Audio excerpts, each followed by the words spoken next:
Okay, I think we're live. Emily, do you want to tweet that out? We're going live a little bit early here, so we can Yeah, I'll go on catch YouTube. some races. 8 at Saratoga coming up in 23 minutes. 18 minutes out, Del Mar race 1. Opening day at the big Del Mar, where the surf meets the turf and old Bing Crosby sings.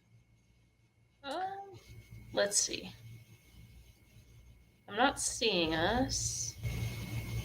Oh, yes, I am. Okay. Okay. I hear that. It's like you can tell when it's on delay, right? Yeah. All right, I'll tweet it out. Cool.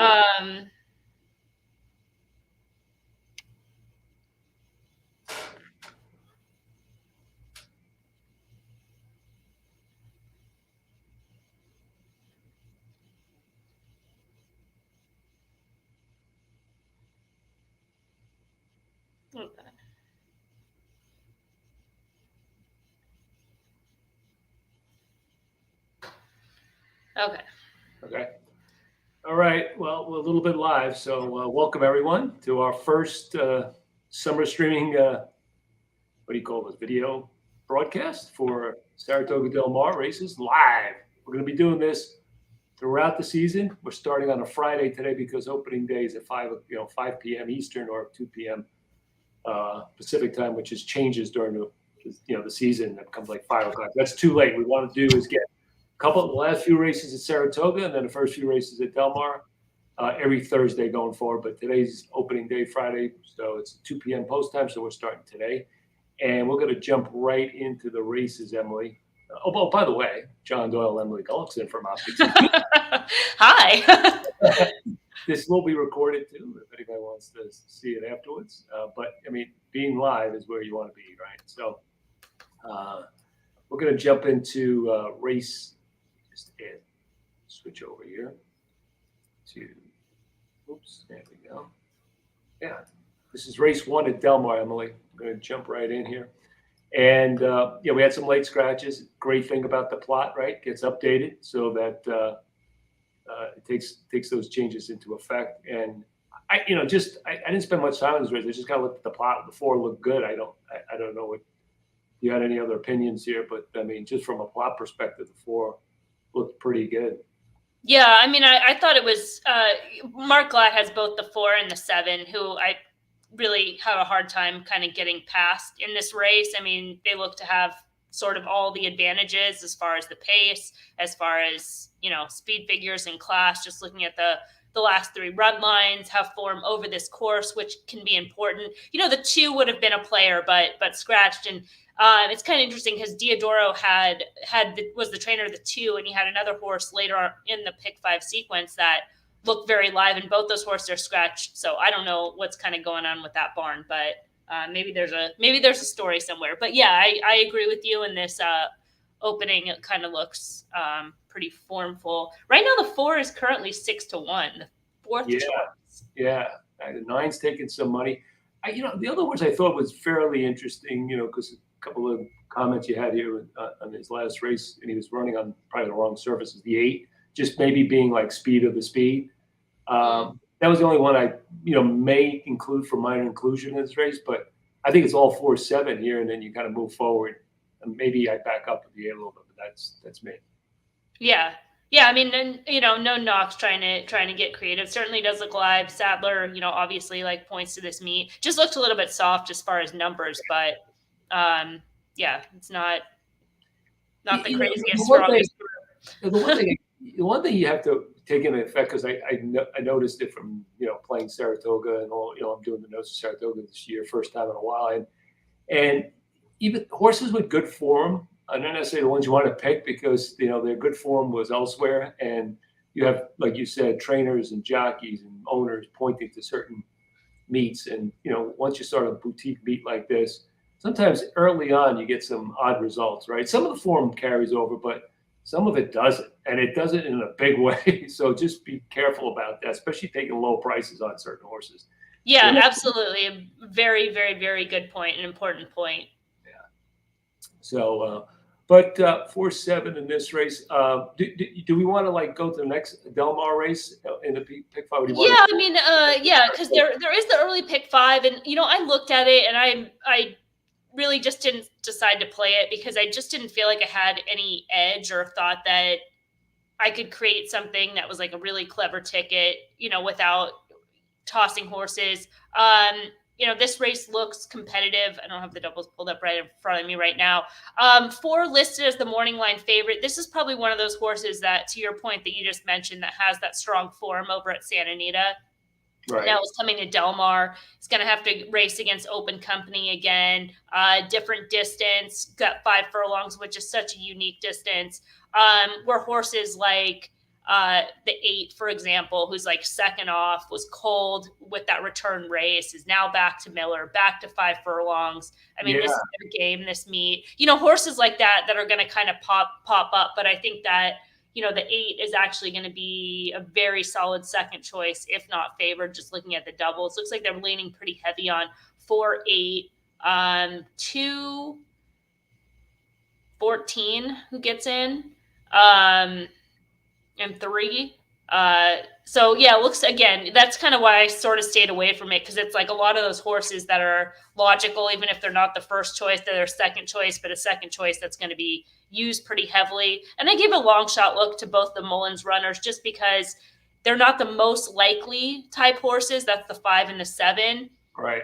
But they're not horses that are far off, and if you're trying to get creative and you're looking at horses that could win, I can see both those horses in the mix. You made a point about 5 furlongs and unique distance. And one thing I always try to do with those types of races is I really try to see who's performed well at those types of distances. That's the always thing. And you mentioned the 8, and I kind of agree with you. The other thing, I just want to let them know, while that's loading, I wanted to go back to the,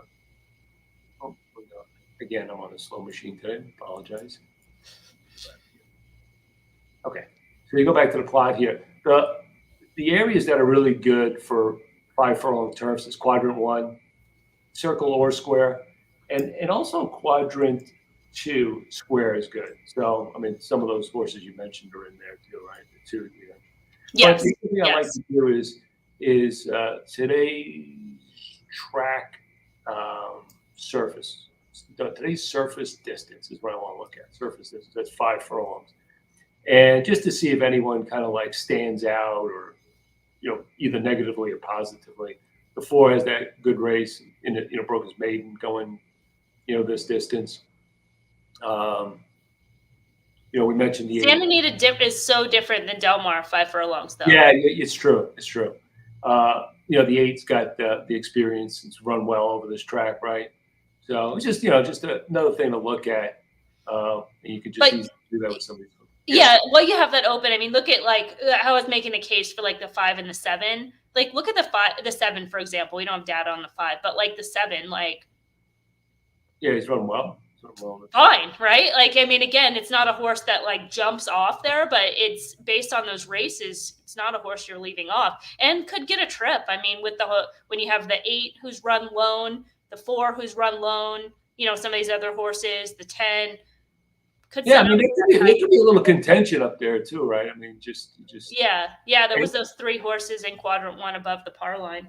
And the 10 and 11, those horses probably going to get caught wide, right? That's the problem with being out there when there's speed inside of them, I think. Unless they're able to, send hard. So there might be some contention up there. So anyway.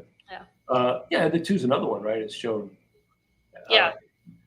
Form over the track. So that's an interesting race. It is an interesting race. Definitely. More interesting than race 1. And moving on to race 3. I didn't get this far. What do you think here? Okay, so this was a race this is a 6.5 furlong distance race, right? Yes. I looked at some plot trends just going back to last year. We'll have to see how it changes, but for this 6.5 furlong distance, horses that are forwardly placed have a hard time staying on. It just seemed like that based on the results. So it's just something to keep in mind, something to follow. It changes at 6. Speed can carry a little bit more. And it's not like it's impossible, but that just made me look at like the horses like the 4 and the 7, who are both the 2 morning line favorites, and they're both circles.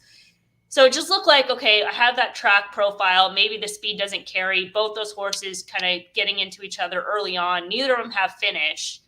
Who can get first run? And it looks like the 6, but the 6 is a little bit tricky because it has the Golden Gate form, and sometimes the Golden Gate form can kind of upgrade on the plot a little bit. So then kind of looking like right off that pair, it kind of looks like 3 and 5 are just going to maybe get that sort of right stalking trip. So 3 kind of naturally upgrades, just being a little bit longer price. And then as far as the 1 and the 2, they're both closers. The 2 I gave a little bit more of an edge to because there's just a little bit more class, a little bit faster horse. And then as far as Kristen Mulhall, again, it just goes back to trends. She just fired with everything last year. So this horse coming off a layoff, landing in the spot, running for a tag, works were fine. I watched this horse work. I mean, it's a claiming horse, older claiming horse. But that was kind of the direction I went in this race, was trying to get creative behind the 4 and the 7. Yeah. Yeah. And the other thing about the 4 and 7, they both need the lead horses. So something's got to give, right? Yeah. So they're really vulnerable, even though, this is where it's tricky, and I know people look at the plot, that's why there's this not one thing, right? This is a tool, right? So you see contention is not that high because it's just them 2 up there in quadrant 1, but the run styles where you see they're both E's, need the lead, really makes it more difficult for both of them, even though the speed rating doesn't look that high either. So your point about like who could be right behind them and get the first run is I think the right approach there in race 3. So okay, you're on a roll, Emily. So I'm gonna just keep going. I'm going quick here. We only got like 7 minutes, and then we got to talk about the 8th at Saratoga. Yeah. So this is a race. I think this is the race that had the big scratch in it. And really, I just didn't have that much opinion. I think the 1 looks live. It's kind of a similar winning form cycle pattern. Second off, he's coming second off that Los Alamitos race, dropping in class. So looks pretty logical despite the plot kind of being a little meh.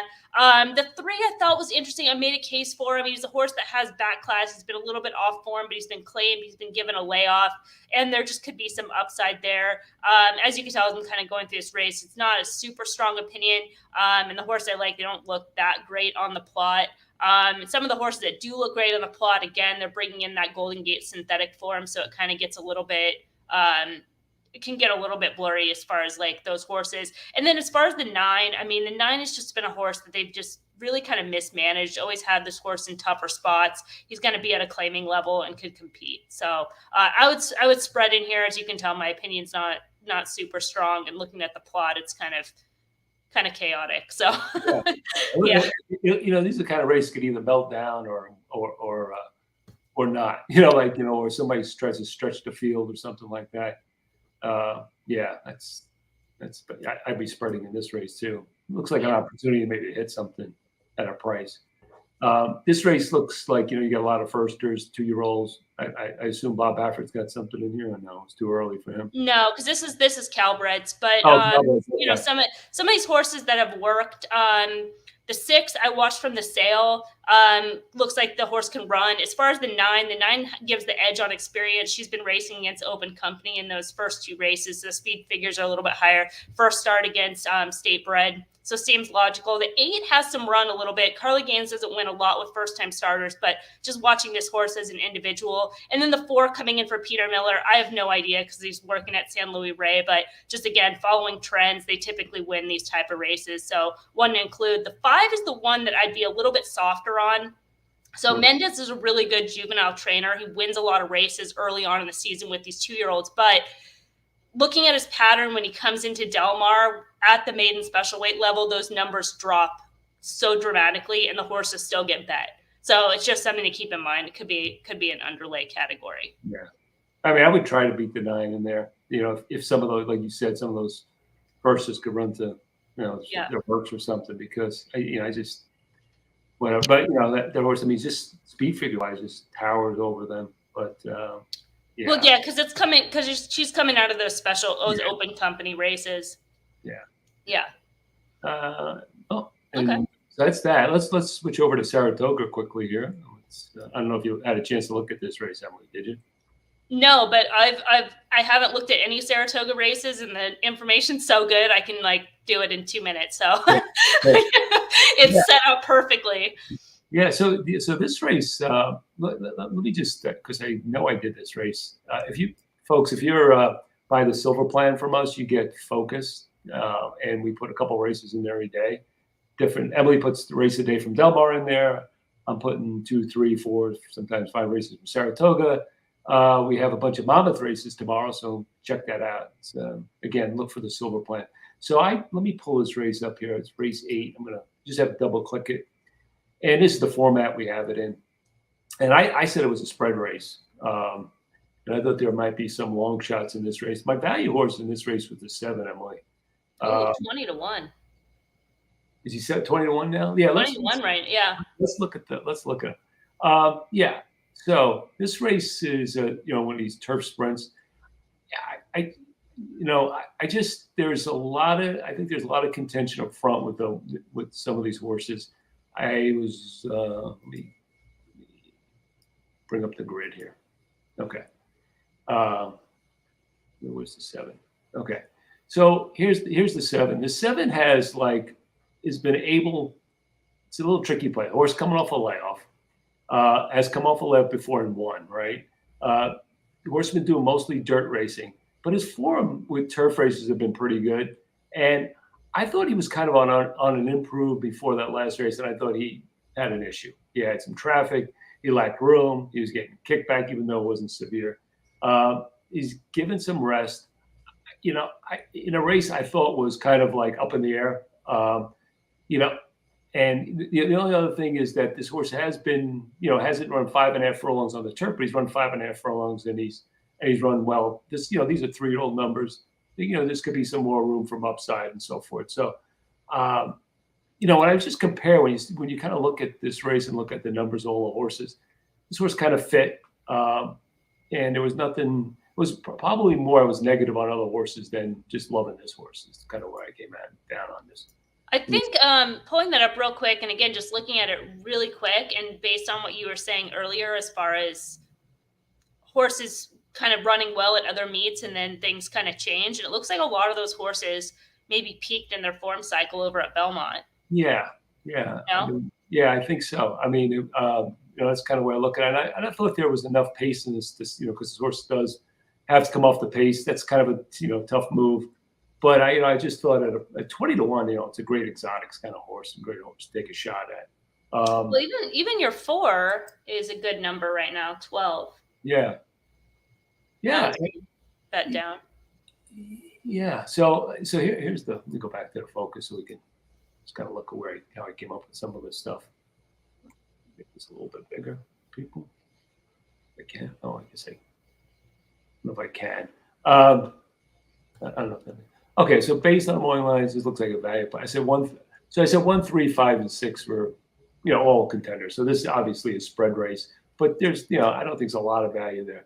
And I thought the 4 had an underneath look at a price. So, if you want to, like I said, this is the information under here. When you get the focus thing, you can see why we rated the horse, why we did, right? There's handicapping angles and so forth underneath here, and they're all particular to optics, right? So that's like we're getting ready to go to the gate at Del Mar, Emily. Yeah, I'm seeing this.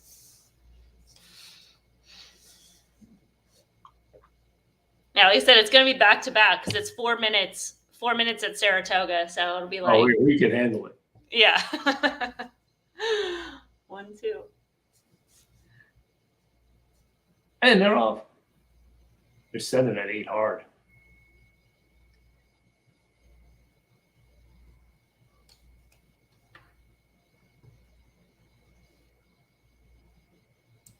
Who's on that horse again? I would consider that hard lead, would you, Emily, when you're doing that? On the 8? Yeah. 7's getting a good stalking trip. It looked to be going fairly quickly. So 9's stalking. Oh yeah. Whoa. If that's to be believed, they're going. Yeah, exactly.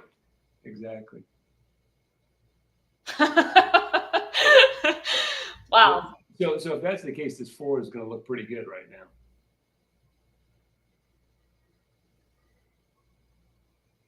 They didn't look like. I mean, they looked like they were going fast, but they didn't look like they were going 21. Come on. 44, 90, unless the track is souped up. I mean, even still, 3's done cakes. 4's starting to run. Oh, not the 4. Sorry, the 6. This is 6. 4 is done, right? To the 4. Yeah, 4's nothing. No keep. Yeah, that was the attempt. Run them off their feet with this 8, right? Trying to attempt to run them off their feet. Yeah, this 8's gonna hold. Yeah. Thought he might. I just thought he might have a speed edge in that race. What do you think about the time? Because they, other than the 3 backing up, yeah, there was like no change in running order. Like the 6 kind of made that move and then flattened out, but the 7 pushed the 7 track, right? And then the 9 was sitting like right behind those horses. But when you're going that fast, what happens is it takes the kick out of the closers. And if the and you see how spread out. So I think that's a legitimate time. I don't know about the first few frames. I think the final time looks legitimate to me because the field was really spread at the end, pretty much. The final time for sure. It seemed like just really fast. Look, do you trust any fraction anymore? True. It's like the government. I don't trust anything. Yeah. I just don't or anybody. I just don't trust it. It's just like, I don't know. It's just it just seems like it's a difficult thing to time races these days. Now, I've been hearing about I guess it was Equibase is doing something to improve timing and looking at different projects. But I haven't heard an update or where they're doing or whatever. But I mean, I was doing Gulfstream part of this year, and they just I don't know what was going on, especially when they put the the synthetic tracks in. Right? There's new poles, there's new things. Who knows what kind of maintenance is being done on this? And the track is for Gulfstream is completely screwed. It's useless. I mean, the only thing you probably could do is do the chiclet thing. So, wow, they really bet down that 8, huh? And the 7. Oh yeah. Well, we have a comment that maybe might lead to that. Is in-play betting a thing in American racing? American races just started using Optix and love it. Well, thank you for my in-play trading on Betfair. We do not have access to Betfair legally in America, but I mean, I would love it. I would crush. You know what I really be interested in too is what's going on in Monmouth, Emily. I don't know what kind of exchange.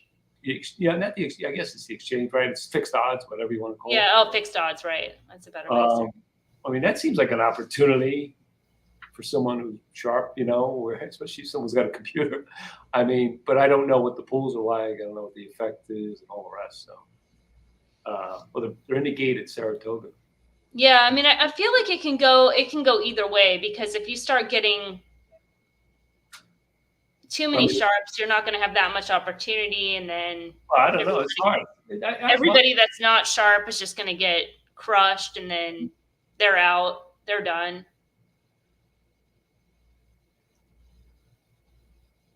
And then we'll watch this turf sprint, and it'll be like 23 and yeah. They went as fast. They went all almost identical. 21.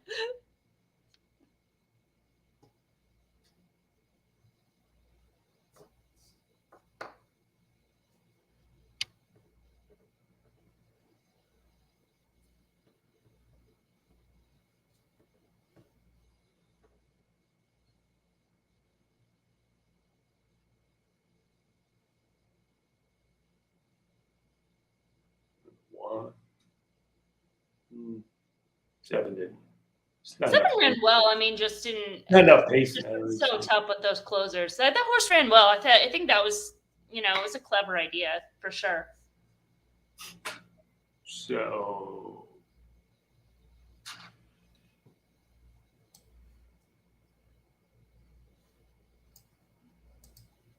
I think I got to watch these races on computer versus my satellite TV. Or I'm a little bit behind on satellite. Yeah. Get that in the way. Okay. Let's go back to Del Mar for the second race. Sure. Now we did our speed handicapping for the pick 5.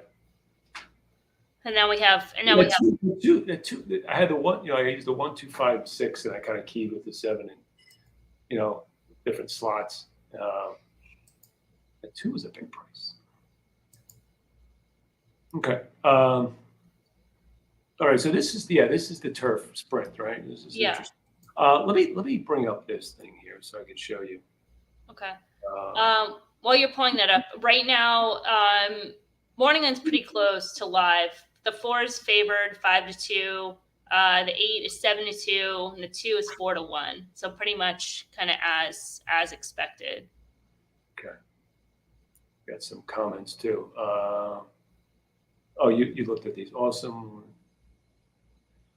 If you look at now, this is Saratoga and Del Mar. The third column is Del Mar, right? So what this is this is not win percentage, but kind of like a sneaky thing. It's like ROI. So some, quadrants and shapes that do well. So we're looking at 5 furlongs in this race, Emily, right? So it looks like Q1 is pretty good, right? Which we said. So both square and circle show, believe it or not, since we started the show ROI. Now we have so many Q1 circles in this race, it makes it a little bit more difficult, but just a note. And then Q2 square. So all 3 of those positions have a positive ROI over the years here. So that's a pretty good angle, actually, right, to have information. So I pass it on to our players. So the only horse now, the thing is we have surface distance and surface. So I believe I use surface distance, but just got to be careful there too. So because there's 2 plots as a Q4 square and then a Q2 square. But that was one of the ones we talked about. Yeah, do you want to look at the grid, Emily? Yes.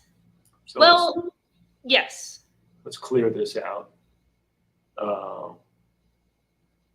Should we just go horse by horse quickly? We got time, right? We do have time. 21 minutes. Okay. We could go through this quick. So when you put prep here, tell us what does that mean? Actually? Well, can you change it just so, because right now you just have the positive ROI profile. So. I didn't switch it. Yeah. I need a better director here, producer. Much like everything at Optics, we're doing the production, the technical, the content, graphics, the content, the talent, the comment moderation. Okay, so Rachel, when you put a prep here, Emily, what does that mean? When we talk to people, what that actually means? Well, it can go a lot of different ways. So in this case, when I was looking at this horse and like watching this horse's race and also following the circuit and just kind of knowing where these horses are, knowing that this horse came into that May 28th race, kind of peaked in his form cycle, you can kind of see he runs that every other pattern, right? Yep. So ran that big race, won. It was a big effort, wide close. He did that on a 13-day turnaround. Then he comes back in that June 19th race where he's got a race up in class. He's racing against Open Company. You can even see like the Optics figure range, right, is higher. And It just looked, all the intention was like, that wasn't the race for this horse, right? He's coming off that big effort and still ran well. But I don't know what the extended comment says there, but I'm just going on. Not asked or meant for best coming back off the win. Yeah. So exactly what I said. I mean, it was just kind of one of those things between the visuals, between, following the horse. Sometimes the prep can be off a layoff. I think I mentioned that in like the 4th race, but it is prep just goes to intent. I know I say that a lot when I'm doing the videos and it annoys me because I hear myself say it all the time, but it's so important, right? It's so important, intent, right? Because what people are saying, right? When like other handicappers or even like yourself, right? When you're handicapping and you see like a trainer stat and you're like, whoa, what you're kind of signaling to yourself is the intent, right? Is the trainer intent, right? So instead of like rattling off, oh, this trainer does this and that, or 23%, you know, it might not be relative, right? But knowing the intention of why that horse is in that race, why horses run good, bad races, etc. Is why I end up using that word a lot. I don't know, I have a limited vocabulary, but essentially that's like where, where it's coming, where it's coming from. That's excellent because, there was a couple of horses, Saratoga races that I, recently said, what is this horse doing here? Like, like when you, especially with a favorite, I think it was maybe a couple of Chad Brown, one lost badly and one was scratched. It was like, why is this horse in this race? Right. That's, because, like the horse was running an open company and higher level. And so he comes back and his first race is in a, you could say, well, it's a prep, right? Like they're just trying to get a race back at the horse. So they put him in state bred. But then his next race is state bred again after kind of like, showing a little lack of finish late. And to me, that's a negative sign, right? So it was like, okay, your intent the first time maybe to get the horse back, get a confidence booster, but the second time, that kind of triggers to me that lack confidence in this horse, so to speak, right? So I think it's a good question to ask. What's the objective of this race for this horse, and I think that's intent is the right word. What's the intent here? To win? Or to get you to some other place down the road. So yeah. So I mean that race kind of being sort of a resetting the form cycle type of a move. Well, what worries about with this horse is the distance, I think. That's especially the fact he's kind of a closer and then like he's shortening up and he's shown a lot of gait issues. To your point, 5 furlongs is a different animal. I know he's, in his first 2 races, he showed that, but that was a different level, different track, 2-year-old. So, I don't compare those 5 furlong races with the ones I'm talking about his first 2 races to anything else. So I'm thinking, the 5 furlongs is probably not the right distance. And like I think this level too, even though it looks kind of almost on par. It looks like almost taking a drop. He's not. He's actually going up in class to some extent. Yeah, because he's still backing against open company here, and this could almost still be resetting the form cycle because he's coming off 33 days, which is pretty normal for horses. But looking at this horse, he runs every 2-3 weeks. Right. Yeah. So this race could be starting that first start of the cycle at Del Mar. And they've also got to figure out what to do with this horse at Del Mar, right? Because they don't have those turf sprint options at that longer distance here, right? It's like they've either got to run him on the dirt or run him at a mile. Yeah. What I think they're going to do is lay him off like they did last year. Or they could, yeah. Or, that could be lay him off. Well. Yeah. So, long time talking about this horse that we don't like, but I think it was interesting conversation. All right. Well, our friend, a friend of the show, Aaron Shapiro, says the 2 at Del Mar looks like he can run well off the layoff. Yes, I agree. Yeah, he ran his debut over this track and ran well. Okay, I mean, he ran 3rd, ran a pretty decent number for debut track. Again, off Del Mar, it looked like they like to run this horse at Del Mar. Today's distance. So you take a look at these numbers again. They're done earlier on in his career. So we always talk about projection. I know I sound like a broken record, but 2-year-old to the end of his 3-year-old season probably improves 1 to 1.5 point on OptixFigs per month if they're good, if they're progressing. So these are really good numbers. He could run in the low 90s. He could run well fresh. I don't know. Does anybody have anything on workouts? I think I did watch his works. I don't remember off the top of my head. But the other thing that I did like about this horse, because the distance can be a little bit iffy. I think ideally he maybe wants a little bit longer, even though he does run well at Del Mar and off the layoff. But being inside, I think, is the key. So if we look at those Del Mar 5 furlong turf sprints, he was outside coming off the layoff back, what is that, last June or August? Where he's plotty, because he's outside horses, but he wins when he gets that perfect pocket trip. and he can get that perfect pocket trip. And I think that post just could make kind of the difference in today's race shape, especially as we mentioned, there is those pace setters, right? Yeah, he just can't get, he just can't get out of the gate slow. If he does, because he's going to Who's riding? Who's up? Spoli. Okay. Yeah, there's not much value there either, but I mean, he's a contender. He's 3-1. So. So this horse, the 8 is the heavy favorite in the exactas. Let's look at the 8 because the 3 doesn't look interesting. Time to party. Okay, this is second off a layoff. I think ran kind of ran a best figure ever last time. But I guess the barn was cold, Emily. Is that what you're indicating with the cold keyword here? Yeah, they were. And coming off the layoff.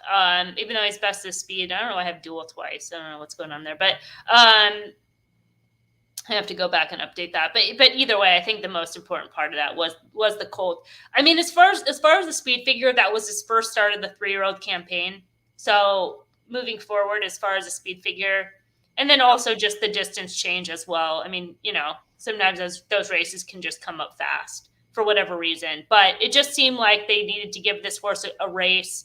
He's going to come back here, and now he's back with Miller. It kind of seemed like Miller was, as we sort of know by the reporting, calling the shots all along. So, seems very well met. And like I said, bet accordingly. On the board right now, the 4 is favored at 5-2, and the 8 is 3-1. But looking at the other pools, he's crushed. He's like crushed in the exactas, like much shorter than any other horse. Yeah, I mean, this is a horse that ran. I mean, they thought enough to run this horse in the Breeders' Cup. So. Anybody else we want to look at here? You had some horses, maybe longer shots, because I mean, I think we're looking at some of the horses that look more like most likely. What about the 4? The 4 is the favorite. I just want to. Yeah, we can pull up the 4. This horse looks pretty consistent. But he's going to have that pace challenge, and he has the class challenge again, taking on Open Company. And I think it's a rider change as well. Another rider change. Yeah, Maldonado, who was on the 8, flips to here. Now, Maldonado's a very good gate rider. Used to be. I don't know if he still is. He's pretty effective getting horse out of the gate, so that's a good thing with this horse. The rider of the 8 in the opening race is on the 8 for this race. Okay. Hernandez, right? Mm-hmm.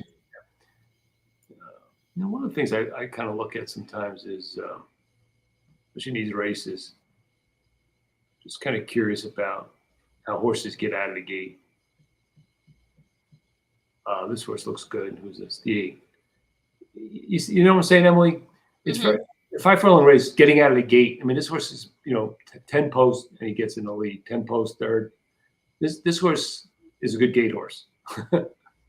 Where you can see compared to this 9 where 5th, 7th, 8th. And I just think even if you're like a mid stalker, or even if you're a closer, it's still important to get out of the gate and get position.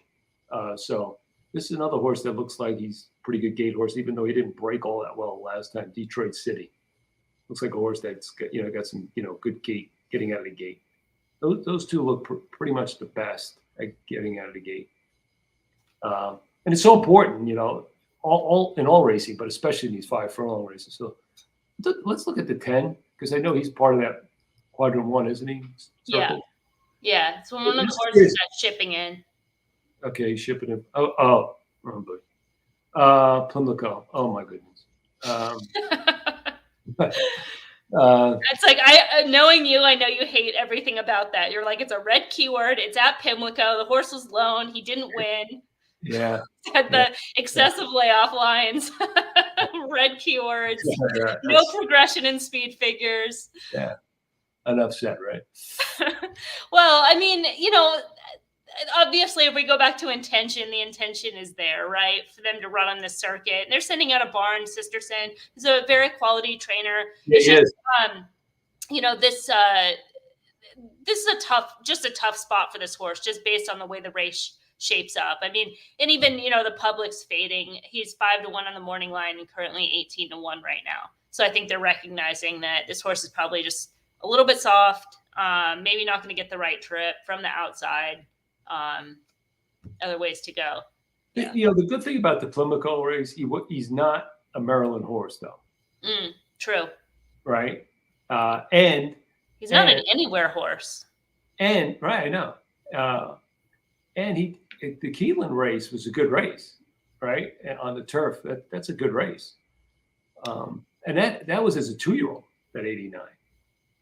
So, like you're right, he hasn't made. But the next race at Monmouth was, let's try him long, and that didn't work out. Then they put him Plimico. That was layoffs.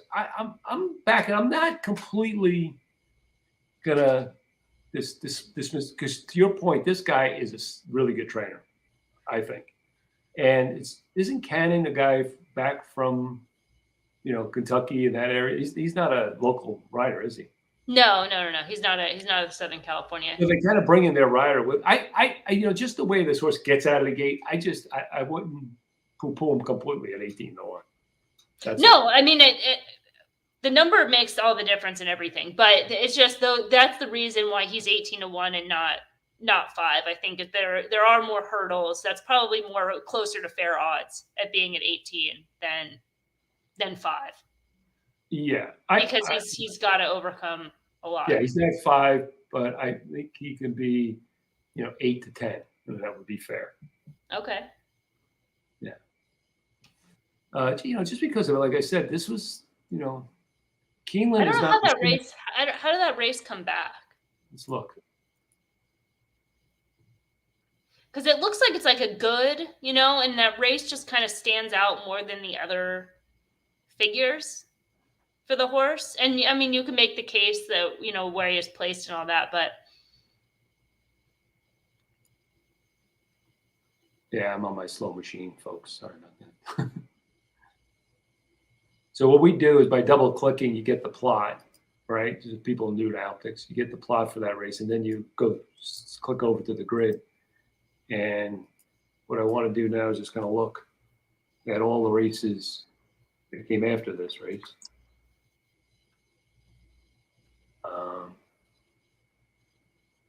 There he is, the Pure Panic.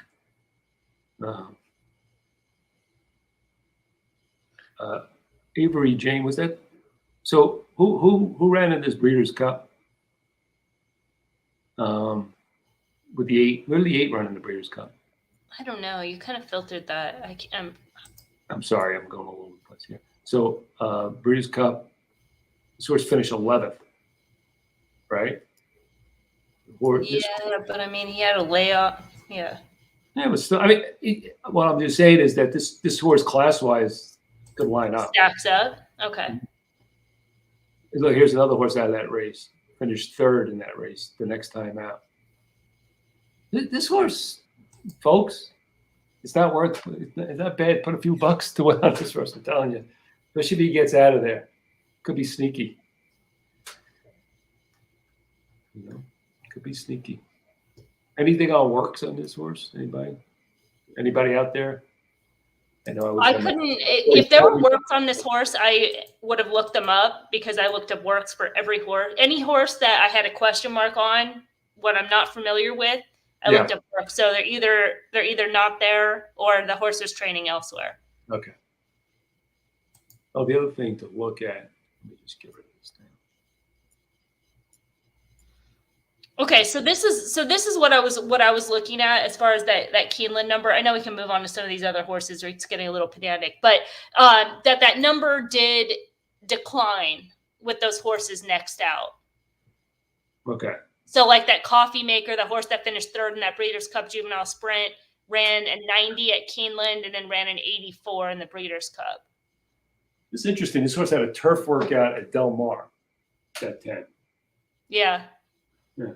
Interesting. Yeah, they haven't uploaded a lot of those yet, or at least by the time like I needed to look at them. Well, I tell you, the 2 is like tiny. That shouldn't make a difference on 5 furlong sprint, but I just noticed he's a runt. Did you want to look at those other long shots, those Mullins horses, the 5 Yeah, and what the was 7? it? Yeah, I'm sorry. Yeah, 5 and 7. Yeah. Yeah. Okay. Talk about it. So, the only thing I don't like about this right off the bat is the sprint to. Wow, it's been so long. It's 2 years almost since this horse. Well, a year and a half since this horse has run. Yeah. I mean, at least they did try to sprint him. Yeah. Yeah. Yeah. When he was in Europe. Yeah. And he ran well. I mean, 3 races. He was first or second in 3 races there. So, and then the 7. Kind of the same thing, right? He was European input. It's just that this horse hasn't improved since early on. It looks like numbers wise, right? And from 3 to 4, it didn't look like much improvement. But for sure. I mean, but yeah, I mean that's why. No knocks, right? No knocks. Yeah, I mean that's what I was saying. I mean, as far as long shots, I mean, yeah. This horse, you know, they're running as on par as some of these other horses that are, you know, 7 to 2, 3 to 1, 5 to 2. You know, they're not far off of those horses. So I think the favorites look fairly legit. You know. Would you play this race exotics? Would I play it? Yeah. Yeah. If I would. And I probably use like the 10 with the horses that seem logical. 2, 3, and 2, 4, and 8 maybe. That's the only way I play it. Like I probably put the 10 in second and third, and maybe a little win bet on the 10. Because I don't know. I mean, other than your 5 and 7, I just think 2, 4, 8 look kind of logical to me. Yeah, maybe try to fade 4. Yeah, maybe. I mean, unless I have something like over 10 to 1, I can't play the race, and that's why the 10 to me. Oh, the other horse that is getting ignored is the also eligible. Let's pull the 14 real quick. Yeah. Because this is one I did watch work, and I was into it. I liked his works, and I was like, if this horse draws in, I mean, he's got a big, tough task here. Off the layoff, far outside post, but. Yeah, that's my problem. It's like, especially in these short distance. He's never. I mean, there's hurdles, but maybe that's another one that goes in your try. Yeah. Yeah, like instead of making, like, some people bet, like if you like a long shot like 10, if you're new to the game, people bet with place and show.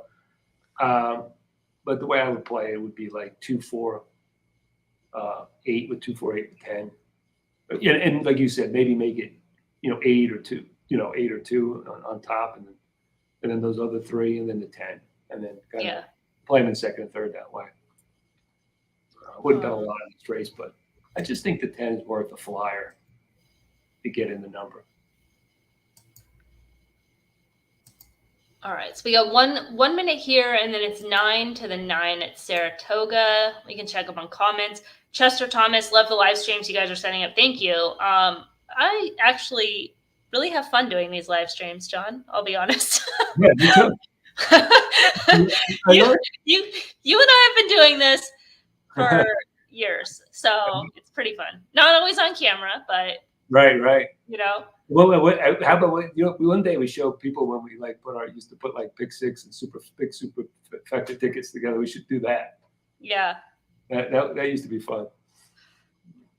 We should do that. We could argue, but we debate and inclusion or not inclusion, those kinds of things is that's really kind of neat. Yeah.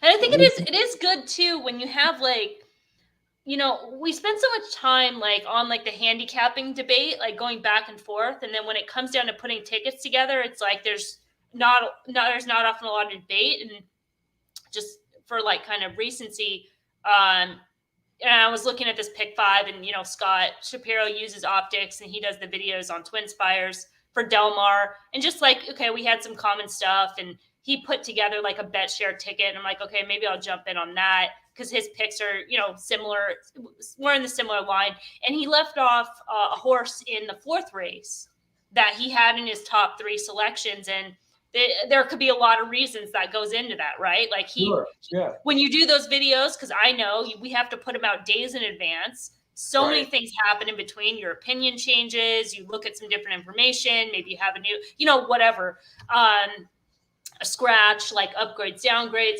whatever. Or it's just for the answer that he gave, because I asked him about it, was he's like, I don't want to use the horse in that sequence. He's like, I have the horse in the mix, but it's just, there's no value in the sequence. Like, okay, and I think we forget about that too. When we're doing like public handicapping.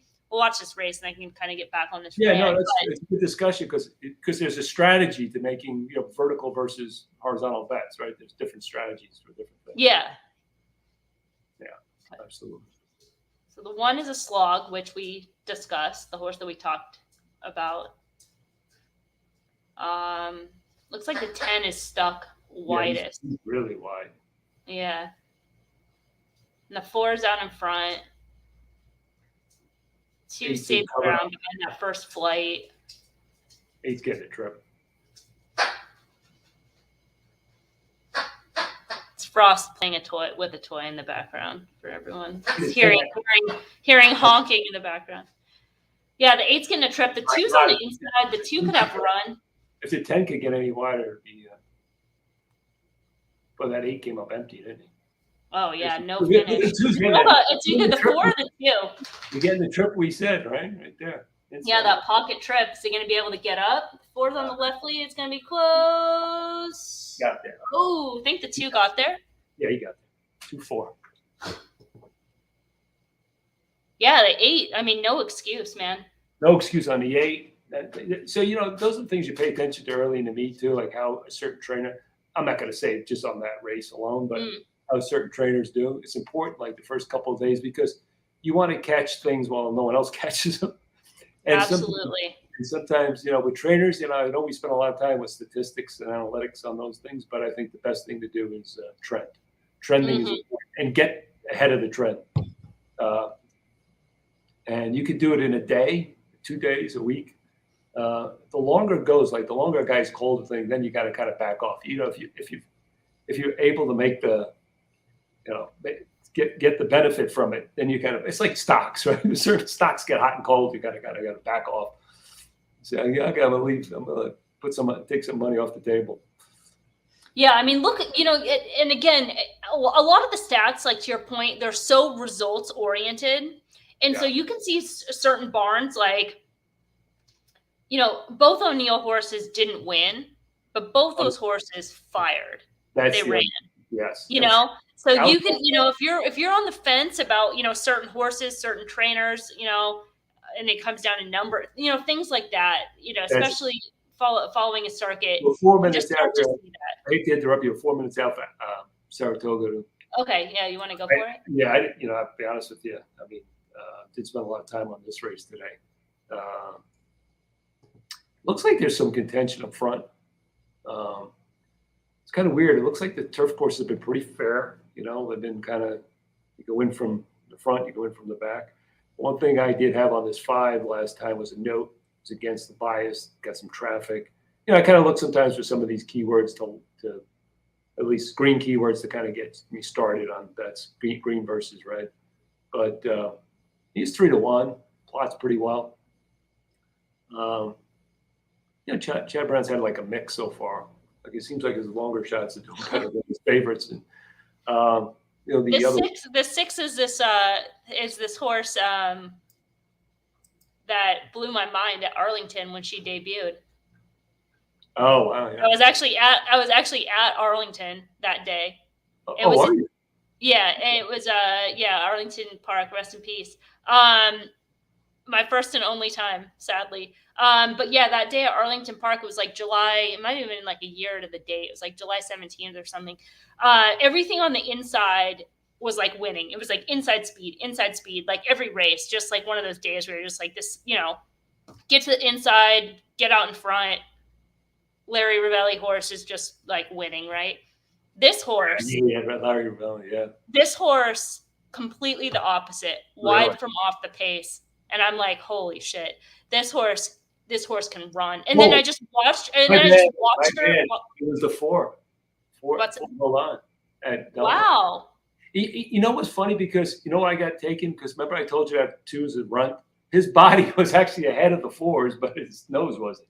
You know? I mean, they watched it multiple times. That 5 got in there for 3rd, by the way. That long shot. What are you going? 35-1. Good job. Did you have that try? No, because I was So like if you play what I said, you hit the try there, right? So instead of betting win place to show, you hit the try there.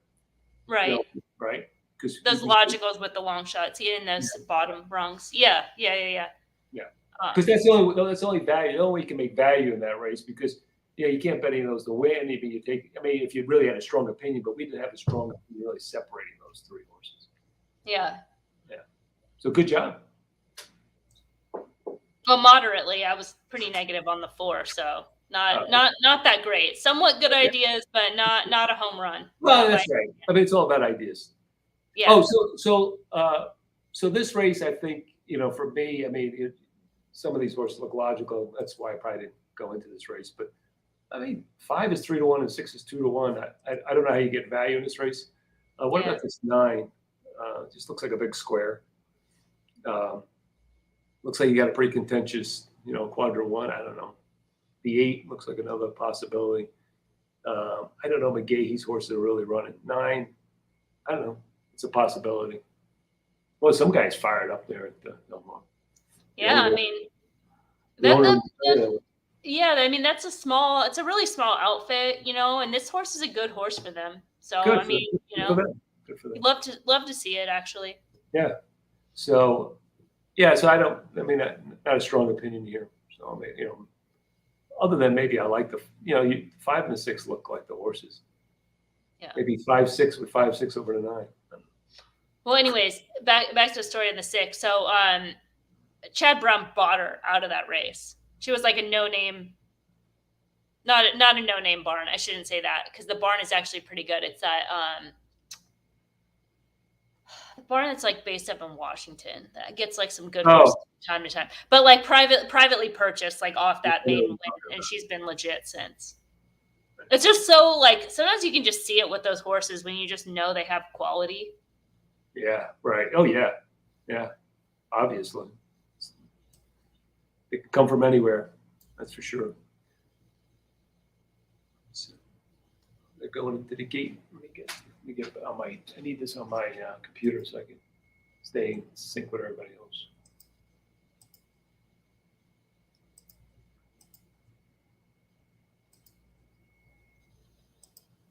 Lake George.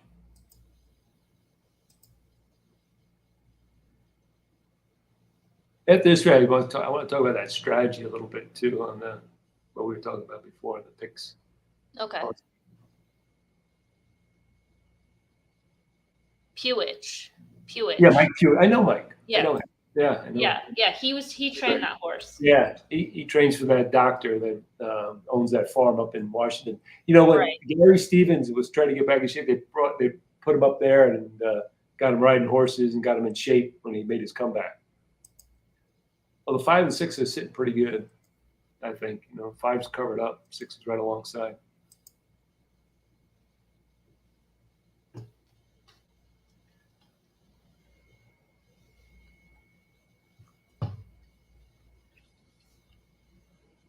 Well, they've had good weather so far.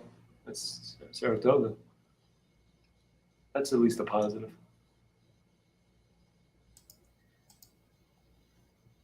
This 5 and 6 is going to be tough, at least where they are right now.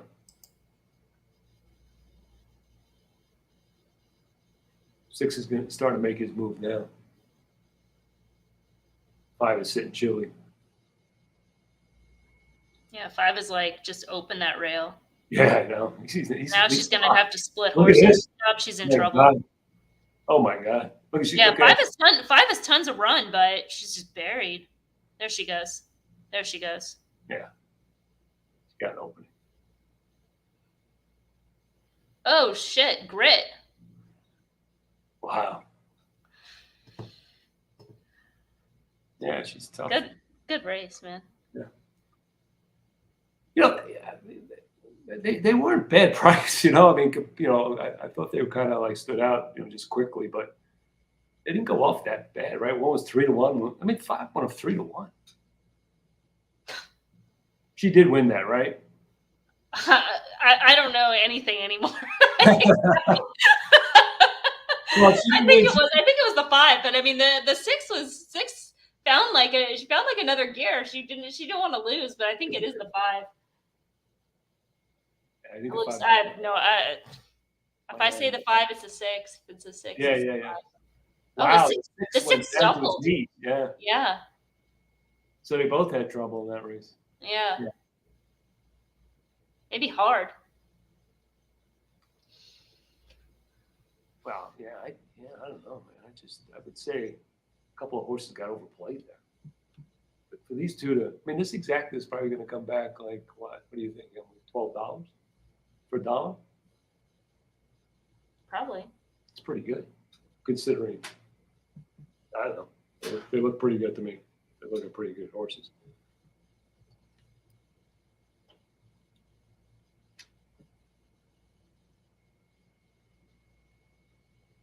They both, you know, man. 5 has a turn of foot. I mean, she got stopped cold, and she was able to. Even when she started going, and then she stopped. You know, she couldn't go between horses, and she had to go back inside. She kind of made like 2 moves there. Yeah, I'll be blessing that effort. That's for sure. Okay, good. Okay, so now we're going to move on to race 3 at the Old Biltmore.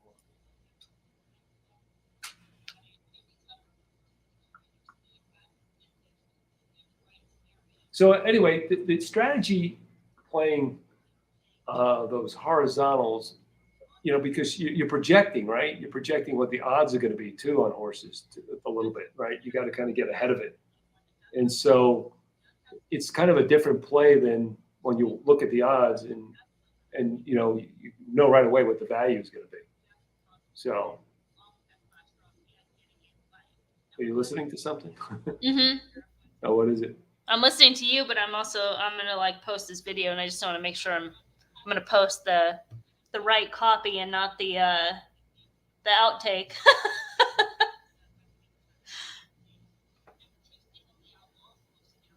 A good way to use these type of horses is win place parlays using 2-3 races.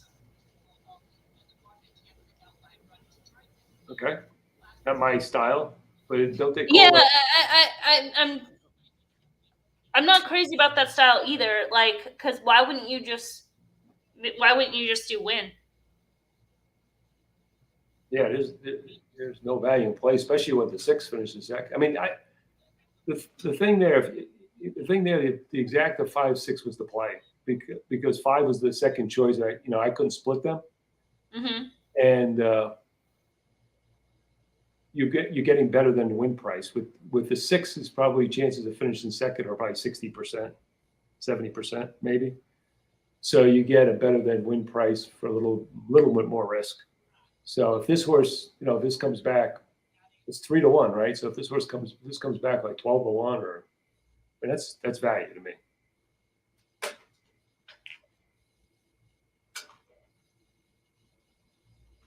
You can't play not to lose because you'll lose that way. That makes sense? Yes. Yeah, I mean, you're not. That's the biggest thing. Is like you're not going to hit everything. So you can't try to. You can't try to hit everything. Right. And then parlays. I mean, just show parlays sometimes. If you go across the day, maybe you can do something like that. Sometimes I'll play around with that. I could like quadruple my money in a day by doing some show parlays. When I'm feeling good, doing it right.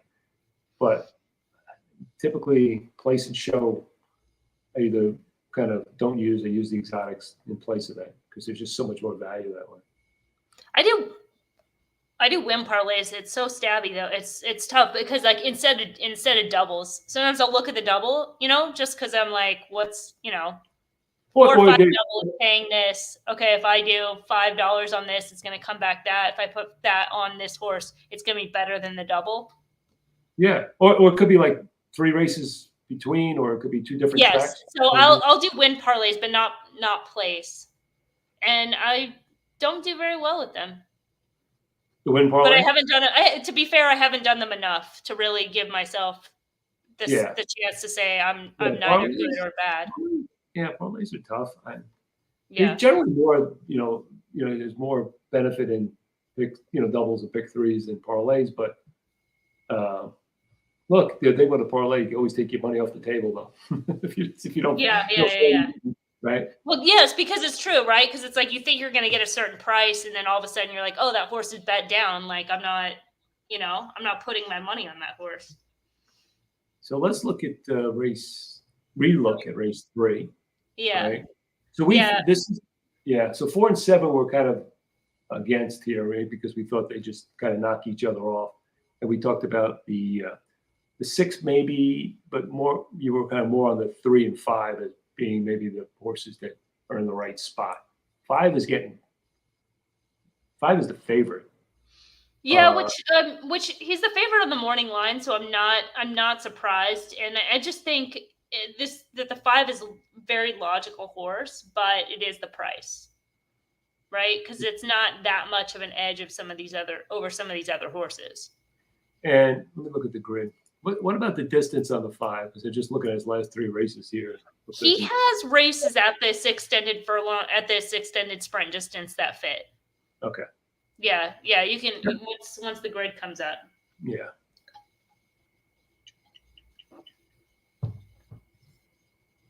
They're like Days of Our Lives. You ever remember Days of Our Lives? An old, soap opera, and they used to have this hourglass with sand. Yeah.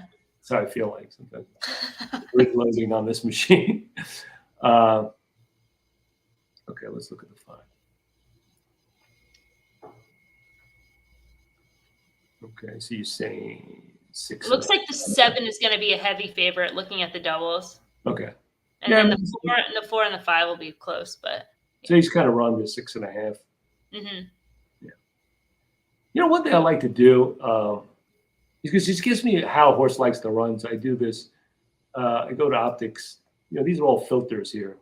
I go exact to finish because exact to finish is generally a good race. Like a horse runs a good race. So I want to know how he wins a good race, right? What's. So I got to go down. I do this quick just to give me a profile of the horse. Like I could say, okay, this horse typically, likes to run off the pace going long. I mean, he's got an exception here, but he's more of an off the pace router. That's kind of his profile. You know what I'm saying? Go to number 2. So today I don't think he fits at 6.5 furlongs per se.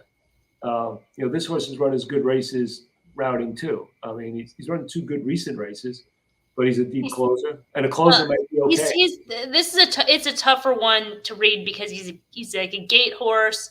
He's been running on the turf. He's been running on the it's like he's been all over the place. It's hard to tell what the actual run style is. He doesn't really, he doesn't. But he's capable, and he's got a big kick, and he's got maybe he gets some pace thrown it. It's faster than the 1. Yeah, and the 1's just he's definitely a distance kind of horse, I think. This horse, the 3, looks like both Durers are okay, but they were at the maiden level. They were on this track, so he's I guess, looks like to be up close. Is that the way he's positioning the run here? Mm. Well, he's a tougher one because those figures are 2-year-old numbers. Yeah. So we'll have to once you go through this and we go back and look at the 3. I think it's a horse that you kind of have to look at the whole story. Okay. This guy's, we talked about that, right? That's how he likes to move in front. 5 is a closer. Mm-hmm. Okay. The 6 kind of looks like he needs to be forward too. Mm-hmm. That might be. And the 6 has been running. That's what you said, right? I mean, and he's one that's been running it shorter and kind of looks a little bit upgraded from the synthetic. Yeah. So we're kind of against him a little bit. 7, we talked about, another horse needs the lead. And then the 9 is another horse that's kind of a mid to deep closer, but he's routing. So we kind of don't like him. So I think that's, for people that want to understand, the profile of the horse. I think that helps in handicapping. So you wanted to go back and look at the 3 a little bit more closely, right? The overall form. Yeah, just because it's kind of a tough read. Right, because you have like those layoff lines after the juvenile season, which was like a good juvenile season. They brought him back in a stakes race. He bombed. Yeah, but had a little bit of an excuse there, but just had all those layoff lines, right? Yeah. Until that February race where he kind of comes alive. Yeah. And then he's claimed, right? Is that the race where the horse is claimed? Yeah. Yeah. Yeah. So since then, it's just like since then, he's been running. He's like holding his speed figures against much tougher. Yeah. Like, he's been running for 69,000 and now he's running for 32.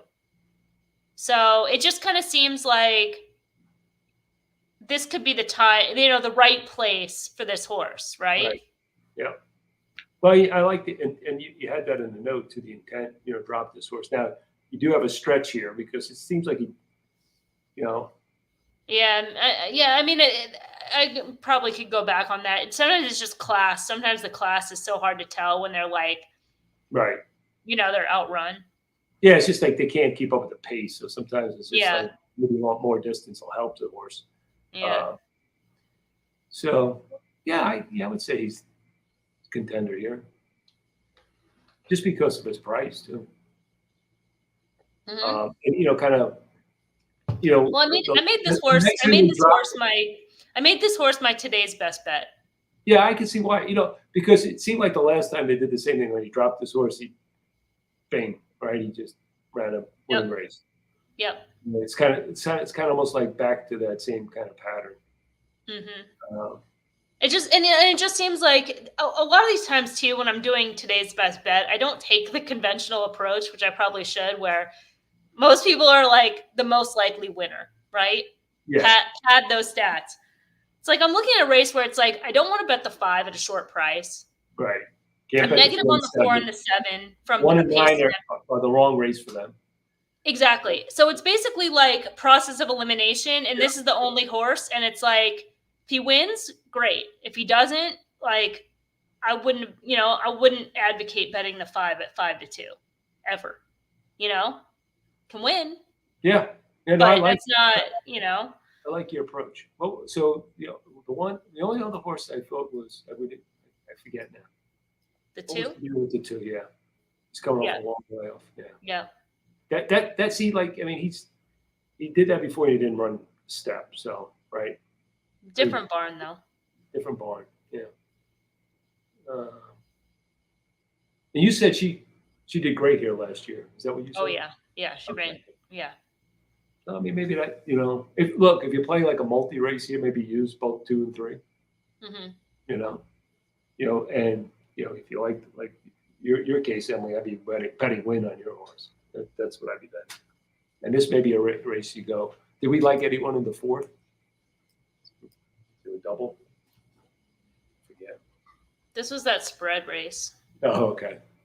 Yeah, so maybe if you like the 3 years, and maybe you can key the 3 or back up a little with the 2, and then you just go deep here.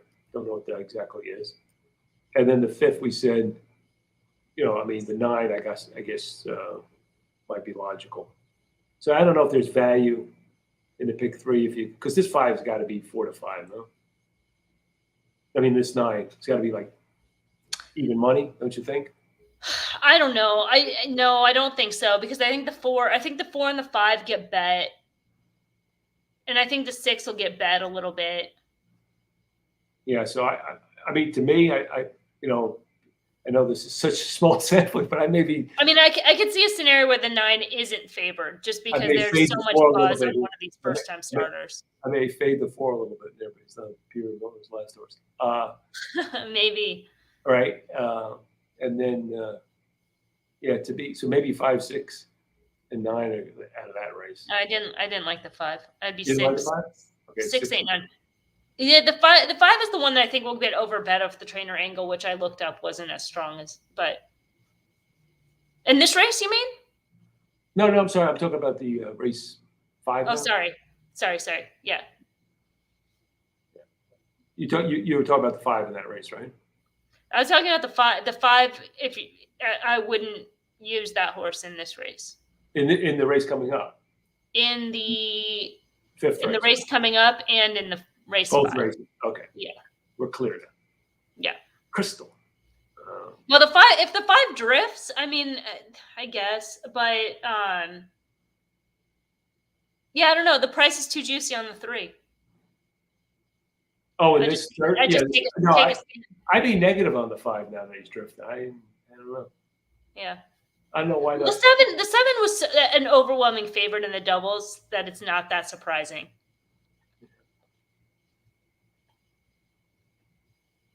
Yeah, so maybe a 3 with 2.5 over 3 over 2.5. Exactly that. You know, the fact that the 5 is not the favorite. Well, it's kind of going back and forth between the 5 and 7, but it's not whoever's going to be the favorite. It's not going to be an overwhelming favorite. But yeah. I tell you, but in this kind of race, if that's the horse you like, 701, you bet him to win. That's it. You don't have to mess around. Especially if you don't have a strong opinion about someone else. You know, it's really about what's the opinion. Some races, maybe the opinion is, I don't like anybody except, like you kind of came out. It just kind of fell on us. Or the opinion is, I think this, 10-1 shot or better could finish in the money. That may be the opinion.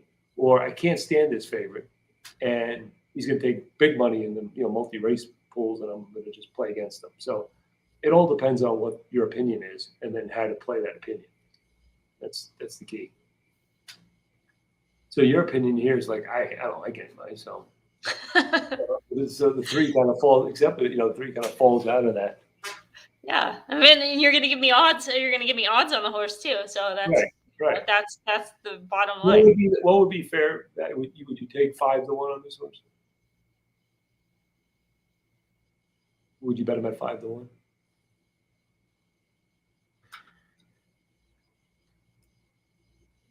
I don't know.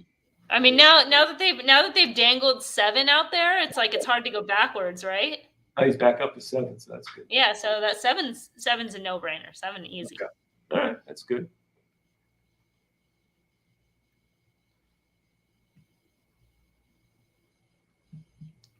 We got 3 minutes. Hey, tomorrow is Coaching Club American Oaks. I know you're not, you're more of a player than a fan sometimes, but Nest First Secret Oath. Where are you? What do you think? I haven't.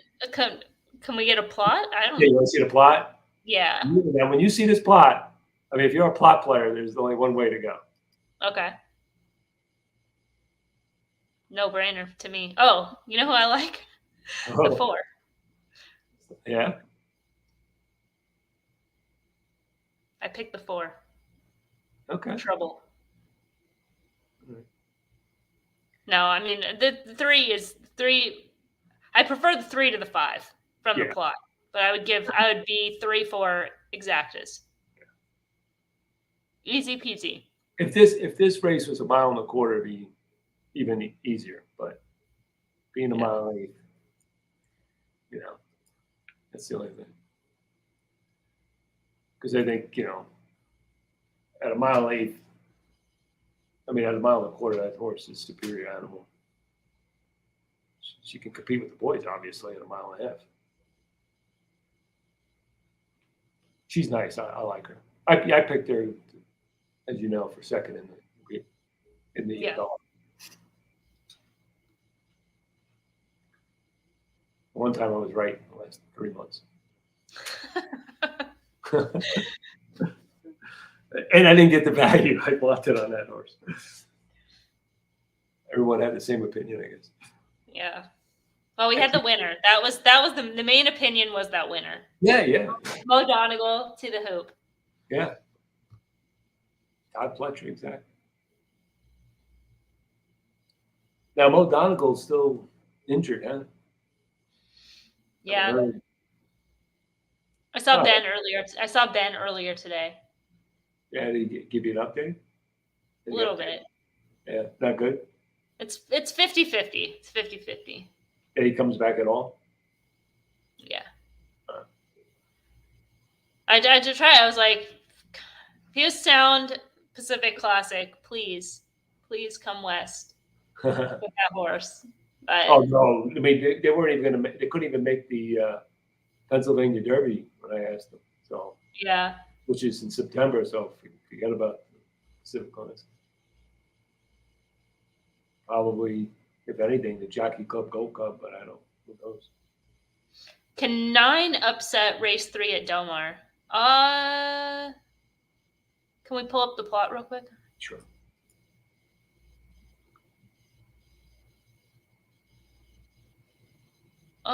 This is a horse. It's kind of a wild card because coming off a layoff, doing something different, running on the main track, 6 furlongs. I mean, I don't even know if there is 30-1 fair odds to find out. I don't know. I mean, no. Yeah. I say no. It's not. I don't think. I mean, any horse can win, but I think that's what you'd ask yourself. The question is like, you'd probably want more than 30-1. You'd want the 9 in like a 12 horse field where you're getting like double it. I guess the question is what does the person like about the horse? Like, I mean, the speed, the speed figures fit if you're making, you're making a case against some of these other horses and you want to but it's on a different surface. They're on a different surface. Yeah. The horse is coming off almost a year, 9-month layoff. Never competed kind of at this level. It's a tough spot. I think the trainers out there that told his owners meet me in Del Mar we'll go to what do you call out there when we're out there? I was gonna say like halfway to Fresno. Yeah. This horse might end up. Oh God.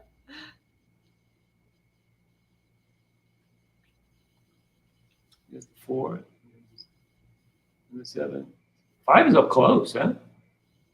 5 is up close. 2 is up close. 2's could be dangerous here. Yeah. 3. The 3 I thought would be where the 2 would be. Yeah. The 6 is getting the trip. I don't know. He's wide. I don't know. No, he's wide. 3 is struggling. Well, maybe not.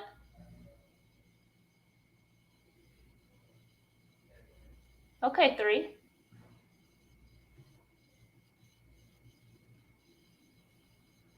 Two got the trip if he can finish.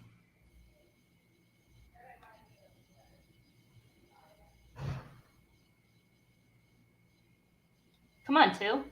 Somebody run down this 4. Here goes oh, 3's coming, but it's too Whoa. Ooh. Ooh. Another close one, man. 2 ran good. 2 ran great. Great ride. That's where you got to put those horses in the race. Like I said, man, Mulhall, she comes. That horse was a big price. Yeah. That horse might have got up. You think? I don't know. Woohoo!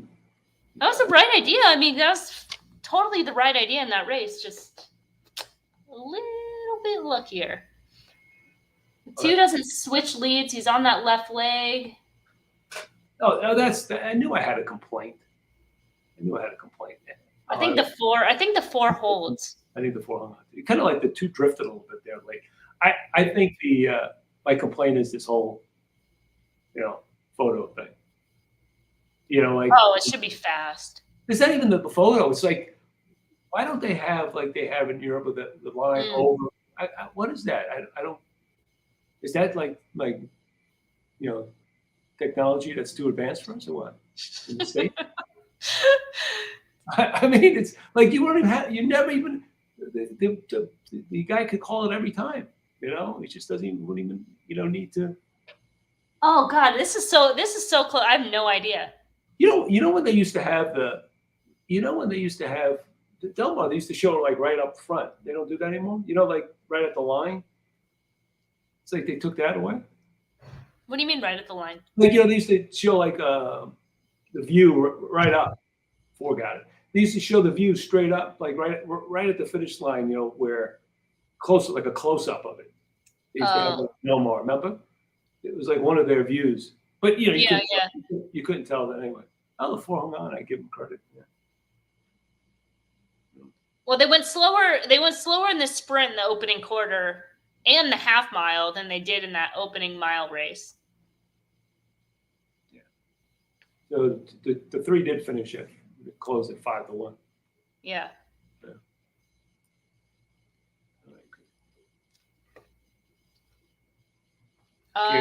6 minutes to race 10 at Saratoga. Spa.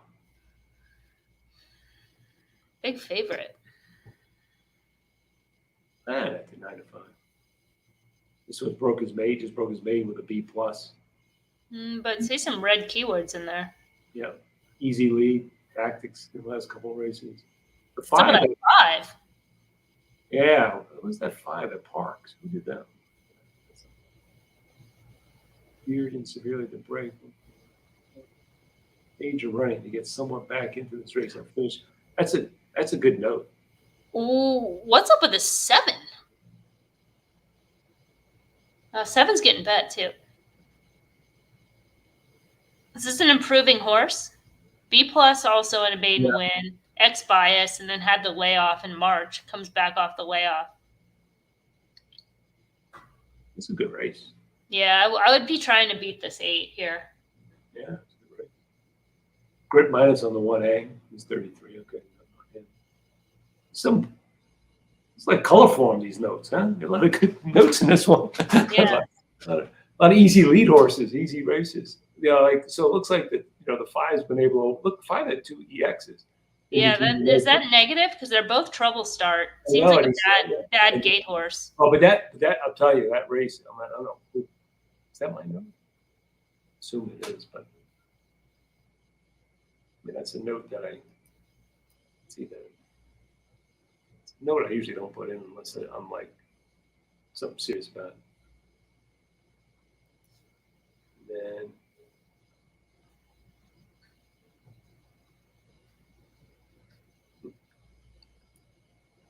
then these are our lives.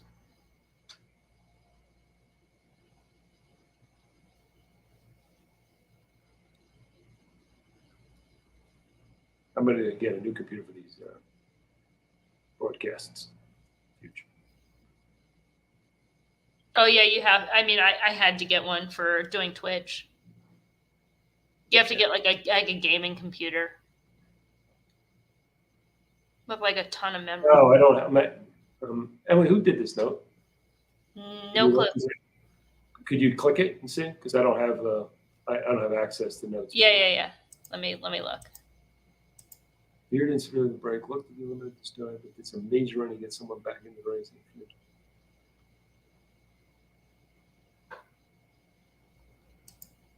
Oh, this is the horse.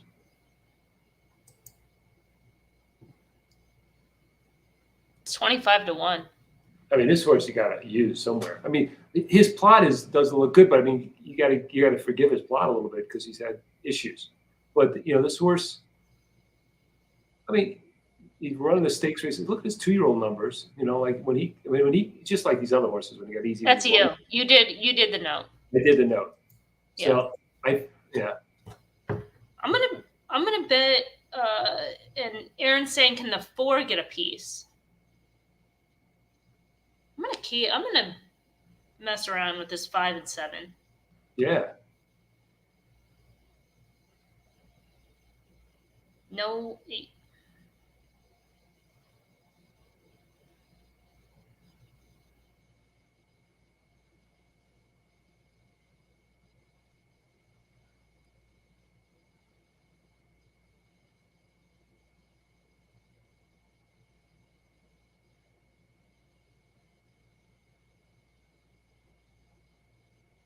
It's an interesting race.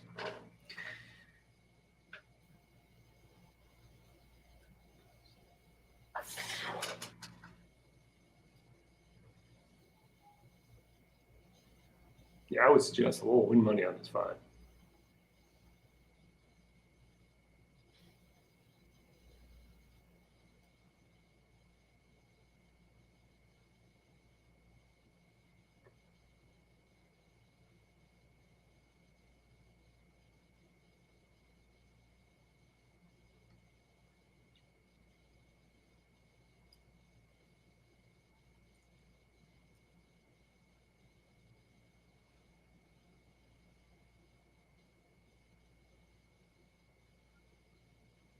Look at that fig range for that maiden win for the 8. 60 to 68. But this is, folks, our optics fig range is like, what these horses, based on the field, what we're projecting to be this fig. Even I'm way over it, but that just shows you how weak probably the field was. Maybe a lot of first-time starters, but gives you an indicator, another class indicator. The two's a finger legs horse that does nothing but win. They're usually on easy leads and easy trips. Interesting race. Did you bet it, Emily? Yeah. Cool.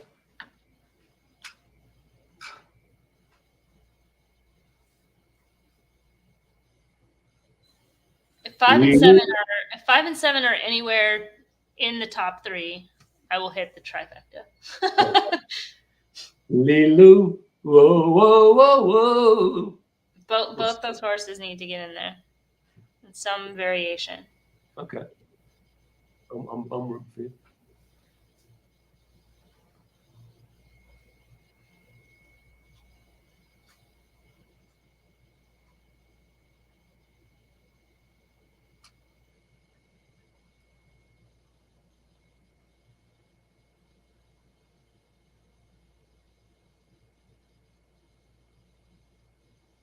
So, Emma, you made the transition from Arizona to Illinois. How's it been?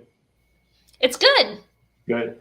Yeah, I like it. I'm happy. I was ready for a change. I never thought I'd be in Arizona for as long as I was, and yeah. I will tell you, this year the weather here has been fabulous. Hasn't been hot at all. It's like, it's weird. It hasn't been hot at all. Really? It's hot, but it's like a little bit. I'm getting used to it being here. Like, this is like I'm going on my 17th or 18th year. It was amazing. Yeah. But it's just, I don't know. It just seems like other parts of the country do worse than we are in terms of heat. Like, I saw Oklahoma was 115 in Oklahoma and Texas the other day. And yeah, I mean, at least it's like in Arizona, you're used to it.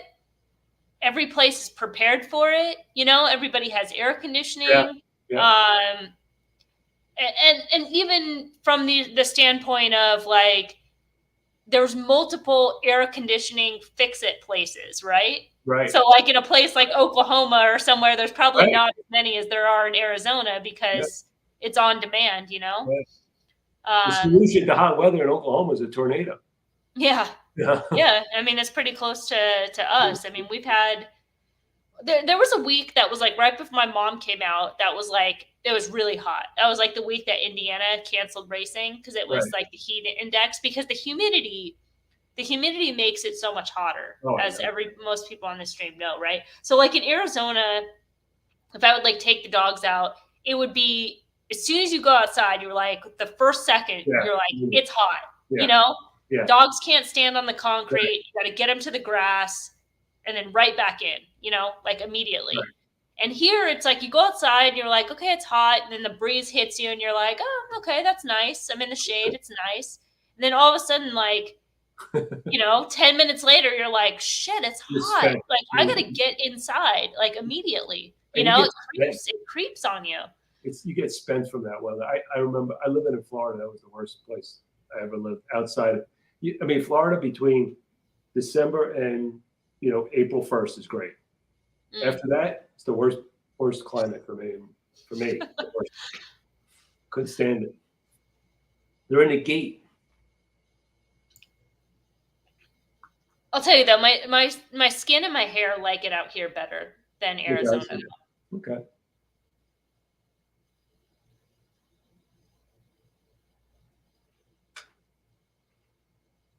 Someone restless. Aaron, in New York is 90 degrees every day this week. Is that abnormal for New York? Is that hot for New York? It's kind of hot for this time of year.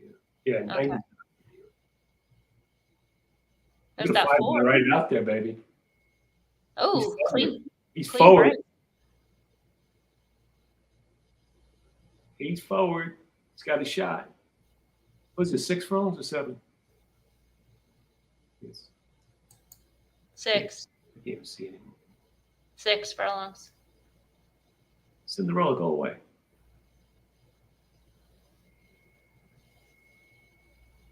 Seven's between horses. Yeah, I can't tell if the 7. I can't tell if the 7 has run or not. I know. I mean, the 8 should win this. Right, he's got the perfect trip. The 5 is going wide. Man. Come on, man, win the race. That 4's stubborn too. 4 did no favors to the 5. This 5's gritty though. Look at this. 5's running huge. Oh fuck! I'm so sick. How did that 7 not get fired? 3rd. Oh, 4th. Man. You sure want the extra bucks into the super, but you got the 8 on top, so that hurts. Yeah. That 5 ran huge though. Massive. Good call. Great note. You know, I have a client that tells me we don't market this enough. Is that he's used? I'm not going to mention all the other people he's used, but he's used everything. He's been a horse player for 50 years, and he told me, I mean a real player, not just a guy that plays, gambles every day, makes money that way. And he says, and I don't want to not say something, but he says probably the only product where you can get horses like that, like 30 to 1, right? Like that you can find them. Now you got to do a little work yourself, but the information's there to get there. And he says that's the differentiator. He says like when in the old days when there was sheets and stuff, when like you had numbers that no one had or patterns, he says that doesn't exist other than in our product, which I thought was the best compliment I think I ever received from our product, which was, because you got a real person that's really done this for a long time. And I mean, even look at the plot, like in hindsight, it's like you use the 5 because the note, and then it's the 8 and the 6. Yeah. Are right there. And the 7 is the 7 was another kind of hidden note horse. Yeah. But probably 6, probably in hindsight, probably should have been the play. I don't know. I probably could have gone either. I probably should have used. I just probably should have keyed the 5. I could have bet it better. That's all. The information was there. Information was there. I was too hasty. Tried to get too tight. Yeah. Well, I think I don't know. I mean, you were. Yeah, I think you might have undervalued the 8 a little bit more than I would have in that race. It just coming off that beat. No, I used the 8. I did use the. I had to just because it was like that. Everybody else was a toss. It was just the fact that I keyed 7-5. If I was just kind of keying 5 and then maybe keying like 6, 7, 8, like and making sure the 5 finished like second, like it did, then it's a hit. Just comes down to like just betting better. If I gave this information to my old buddy Carrie Photius, the late Carrie Photius, who started Predictaform, I guess it was Equiform at the time, the way he would have played this race, he would have bet a superfectas with 8 over 5 with 5-7 in the other 2 slots and all in the other slot, and he would have 8. And then 8 would, the least he would be 8 would be second. So he would have this, so he would maybe invest be 5 tickets or something. Like it would go 8 with 5-7 with 5-7 with all, 8 with 5-7 with all, you know what I'm saying? Just go through all the slots like that. And it'd be like 5 or 6 tickets. And that's super, what it paid? 182 for 50. So it paid $370. Anyway, I don't know. Sounds like you had the right idea. No, I definitely did. I mean, even the trifecta paid $235 for 50 cents. Like almost $500. Yeah. See, like, I mean, the way I would have played that race is the 5 would have been, Yeah. first, second, and third for me, and then Yeah. I would have and I would use the 8. Yeah. So I didn't play it, but I would have hit it. It's just, I can't do 2 things at once anymore. I'm just like terrible multitasking. So that was the last race at Saratoga. So we ended it pretty good. Okay. I didn't even get you know how it is. You're doing so many different things. I didn't even get to the last race, and I didn't even realize that horse was running because I now remember that race, that horse, and I was kind of waiting on that horse a little bit. So okay, let's go to what are we up to, sir? Del Mar 4. race 4. Okay, I'll start that because that'll take an hour and a half. Then I'll go here.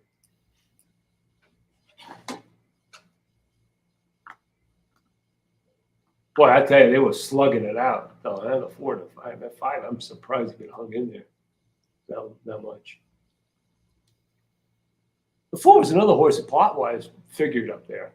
Yeah, well, Aaron said it. He goes, "Can the 4 get a piece?" Oh, okay. He was the guy. Oh, okay. Yeah. Good call, Aaron. Almost. Yeah. He had a hell of a race too. I mean, it was just that he hooked a good horse there. Classy horse. Let me see.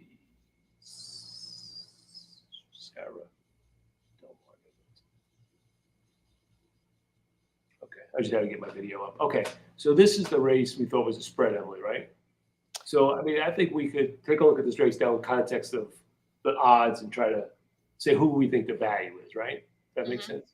Mm-hmm. You want to go to grid first, or you want to look at the plot? What do you want to do? Well, the plot we just know is kind of chaos. I mean, anybody, It looks like, let's go look at it real quick, just from the standpoint of, I don't look at this plot and think any horse has any real edge or disadvantage.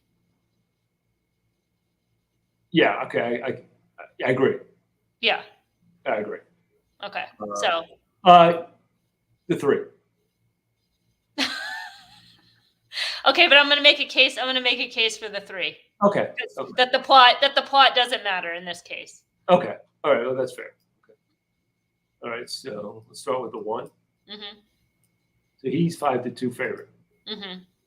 Okay.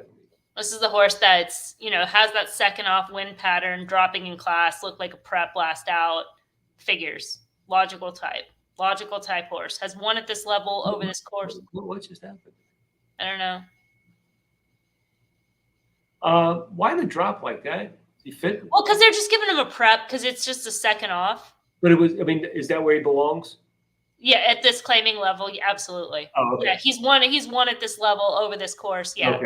That Los Alamitos race was like, just give him a race. Okay. Sorry about that, folks. I don't know what I clicked. It looked like it almost logged you out, but then it didn't. I know. Okay, so yeah, okay. And he draws the rail. Just too short, no? In a race like this, if you're saying that the race is a spread, that's the knock. That's the knock. Yeah. Very, very logical, but yeah. Okay, so we'll look at the 2. Click it. Pleasanton. He rushed. I guess he broke slow or something. Rushed up. Couldn't keep up. Yeah. What's his deal? A sprinter? Is he more a sprinter? Kind of seems like he's kind of a no keep. Yeah, he's more of a sprinter type, maybe. Yeah, and just not much finish. And there's a fire contention, so not great. Okay, so the 3. Okay, so the plot is those last 4 races, the horses can't win Right. at all, right? Right. But scroll over a little bit. Like this horse was like claimed recently, I think. Oh wait, I got to put this in here. Sorry. Just got to get all the fields. Okay. Okay. So was claimed out of that most recent race, has had the 47 days since, the horse has back numbers. So he has like that wide, he's got the ouchie. Did look like he showed a little bit more run last out, a little bit more interest. Just basically the case is if the new barn has this horse back to form, this horse has races that can win. Oh, they show a little bit of confidence moving them up, I guess. I don't know. Or waiting for this meet, right? Yeah. I don't know. So I mean that's the crazy case with a horse in a race that's wide open is the fact that it is a barn change. It is a horse that has back numbers, but that's the other thing I want to just do. Just his profile of this horse a little bit. What is he? Yeah, he's routed him once, so he can route. Yeah, and I remember this horse like 100 years ago when I was. Seems like he's been running for a while. It's there. The floor. Is he a turfy or no? Yeah. Maybe. I think he is turfy, but I think he's just cheapy. He's just cheapy. He can't really run on the. I can't bet him at 40. All right. So far, I'm mildly intrigued by you. No, I'm not even intrigued. I'm not crazy about you 3, but out of all the horses so far, he's the best value. Yeah, 9-1. At least you're getting some compensation. I can't bet this horse running that kind of bad race at Pleasanton, can you? 7-1. When he kind of fell off when he went to dirt, he kind of. Well, I guess he ran a good race in dirt here, but I don't know if he's this level, right? Yeah. What's the barn? Who is this? Who's the trainer? Yeah, barn changed. No, what barn change? Oh, Wong. Well, yeah. I'm not betting him. Yeah. So I'm not spreading with him either. Source been running good, but is he kind of toppish? Well, a sprinter too. Another one that's kind of a sprinter. 6-1. Not gonna do it. Stay in the car, would say. What about this one? 8-year-old. Wow. Another horse that he has the races, but another horse what kind of trip is this horse gonna get, right? Because you got the fire contention. It's he needs. Yeah, makes sense. Could be a regress last out. Who knows? I think I'm not gonna eliminate him yet. So I didn't eliminate. Yeah. We didn't eliminate the 1, 3, and 8. So this was the other horse I made a case for. Okay. For the fact that look at his races when he was claiming back in the early summer of these blue. The green keywords. It's when he's back at the claiming level, the horse was legit. Yeah. And then just since then, it's he's been over his head. So the 19-1. Whoa. Yeah, that's a play for sure. The only thing I'm worried about this horse is obviously the gate, but you can overlook it in this case. So 1, 3, 8, 9. I'm just trying to get the numbers in my head. Layoff. Not for me. I can't bet these kinds of horses off layoffs. Yeah. Can you? I just can't. Not this level. Young developing horses. The horse is 25-1. I can't knock that much, but yeah, I know. This horse, doesn't do much. Kind of cheaper, but looks like best races on synthetic too. It's only had the one dirt race. Wasn't bad. Yeah, also too, it's look at his race. He's been racing for 20,000. This race is 34. Yeah. So 1, 3, 8. What did we say? 9. 9 looks like the key, man. 1, 3, 8. Okay. I'm gonna bet the 9. So the key around the 1, 3, 8. Was the 8? Was the other one? Yeah, 8. Yeah, the 8 was one we couldn't toss. Yeah. Yeah, just hold the 9 in. Bet him to win, and then maybe use him in second and third, and he tries with those other 3.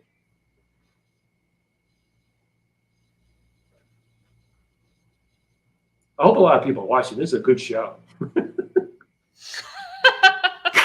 Nope, it's just me and you by ourselves, all alone. No viewers. Just all on our own. Giving ideas you'll never get anywhere else. I shouldn't say that, but. What am I doing here? Okay. Okay.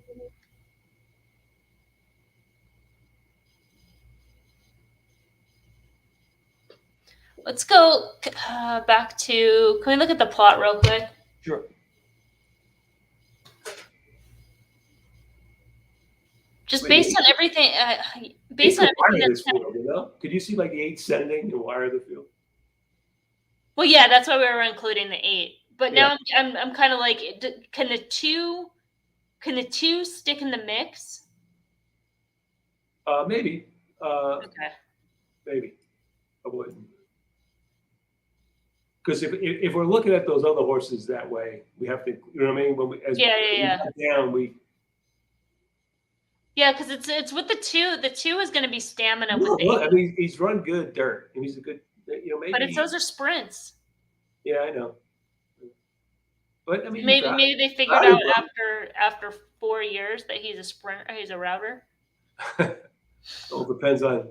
I mean, maybe, right? Yeah.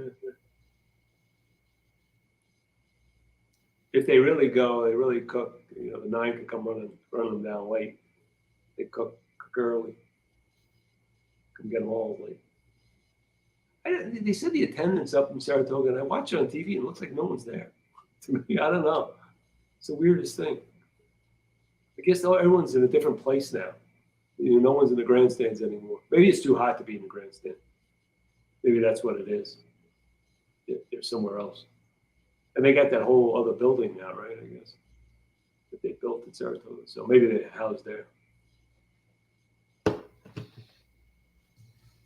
Did you watch The Offer yet, Emily? I started to watch it, and I couldn't get into it. And I think that I just don't. I think a couple things. I just wasn't like, you know, sometimes you just have to be in like the right place. Yes. And I was like, just not in like a place where I'm like, I'm gonna invest. You know, it just didn't like grab me like right away. And so, Yes. So I've got to give it another try. Yeah, you do. You got to stick with I started watching Old Man last night. Jeff Bridges. Did you hear about that? What is it? Old Man. Oh yeah, I heard of it. Yeah, I can identify with him a little bit in this show. So he's a widower, and you find out he's like, he must be ex-CIA or something, and they come after him for some reason after 30 years. You know, and that's where I'm at. You're trying to find out. They've kind of found him out now. You know, they're going to find out why all this stuff, and they're off. Well, the 2 didn't make the lead. Looks a little ouchy, that 2. The 1 gets out there.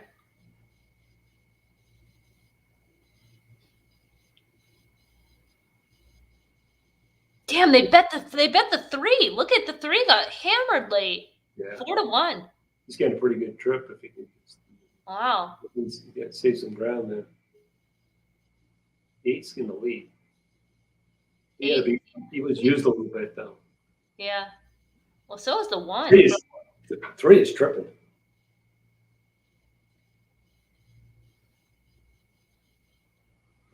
You just never know with these horses. You know, they're full. No. It looks like he's tripping, then they got nothing. Yeah. The 9 has run. The 9's wide as hell, but he has the 9 run. To be any wider, I don't know if he can. Yeah. I don't know if it's even possible. He's still running. Yeah. He's still running. He's going to win this race. Let's go. He's going to win, and he's going to win for fun. Somebody that has win money, please don't count the chickens before the match or whatever it's called. It comes to 3. I think he was that way out there before. That's a 4. That's fucked. Die 4. 4 is a problem. Oh no, 4 is the game over. Oh.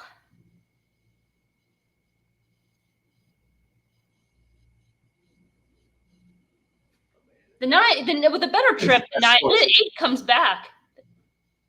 Who's the trainer? Who's the trainer of the 8?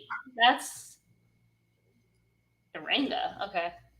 Well, the 8 was that kind of class horse. Yeah, if the 9 gets a better trip, I mean, being wide and makes that premature move. Horse in that race.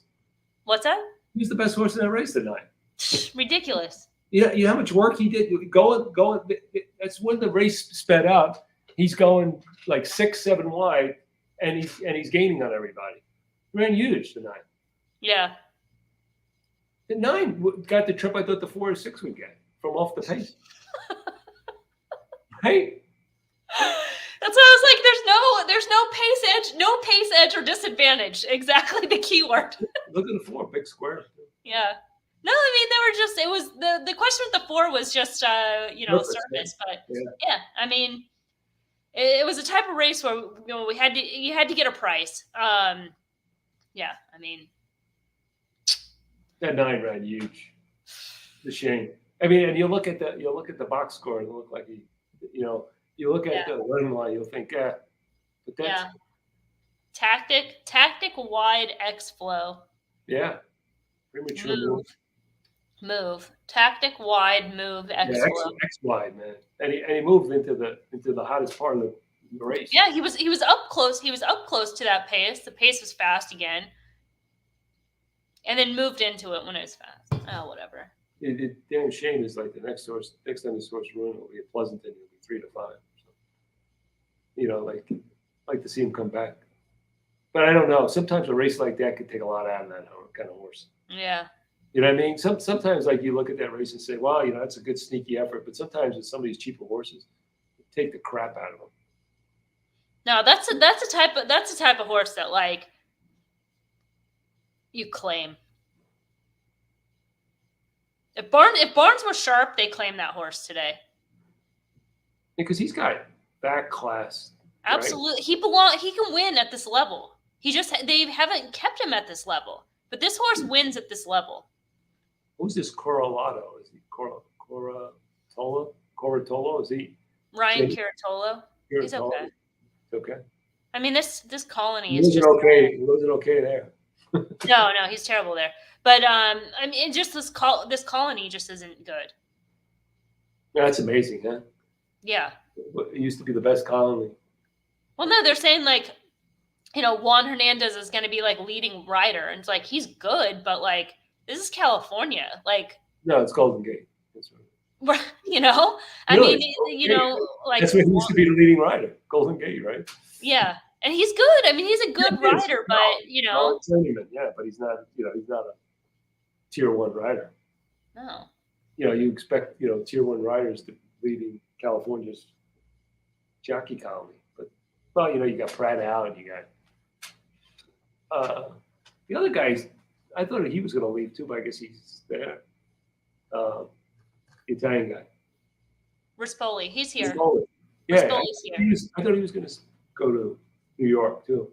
I think he was, but then I think he got a little exposed. Yeah. I think he got a little exposed out there. Well, you go to that.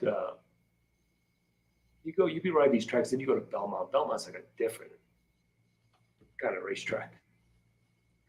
It's so expansive. It's just a different kind of track. And then Saratoga is different too. It's like it's completely different configuration from Belmont. It's much tighter turns. You gotta do a lot of adjustment, especially when you're facing guys that are the best. I mean, they're the best in the world in New York, right? They're the best jockeys in the world by far. Their top 4 jockeys are probably the best jockeys in the country, right? Because you got Rosario, you got the 2 Ortiz brothers, and then you got Castellano, Velasquez. Yeah, that's your tier 2 guys Pratt. there. Right? Pratt now, yeah. So you got top 4 jockeys in the country right there. That's a tough colony. Pratt finding that out a little bit, no? I mean, he's still doing okay, but I mean, it's not. He's not riding like he does in California. Right. I mean, in California, it's like, yeah, he's gonna get the best mounts, and he's gonna get, typically smaller fields. Though this weekend, not the case, but yeah, it's tougher. I mean, even like you say like, yeah, okay, Castellano is not tier 1, but Castellano can still ride. Like Junior Alvarado, he can still ride. Luis Saez, we didn't even mention him. He can ride. Many good riders. Castellano's a tier 1. Right? No, it's Castellano, Saez, all those people you mentioned. Alvarado stayed in Florida. Oh, really? Yeah. I thought I saw him. Yeah, he came in for like Okay. But because they have different they only start on Friday. So Oh, got it. Yeah, yeah. so he could come in. But no, he's based in Florida. He's doing real well there. He's the leading rider, obviously. I'm surprised. Maybe he's like thinking down the road, and especially you probably saw Pratt a couple. You still got Lescano too. I mean, just think about it. I know. Dylan Davis has turned into a really good rider. I mean, he was the leading rider at Aqueduct.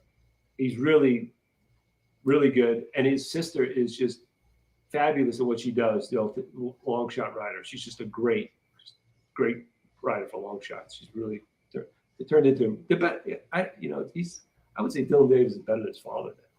I would think Robbie Davis. I think he's a better rider than Robbie Davis was at this juncture.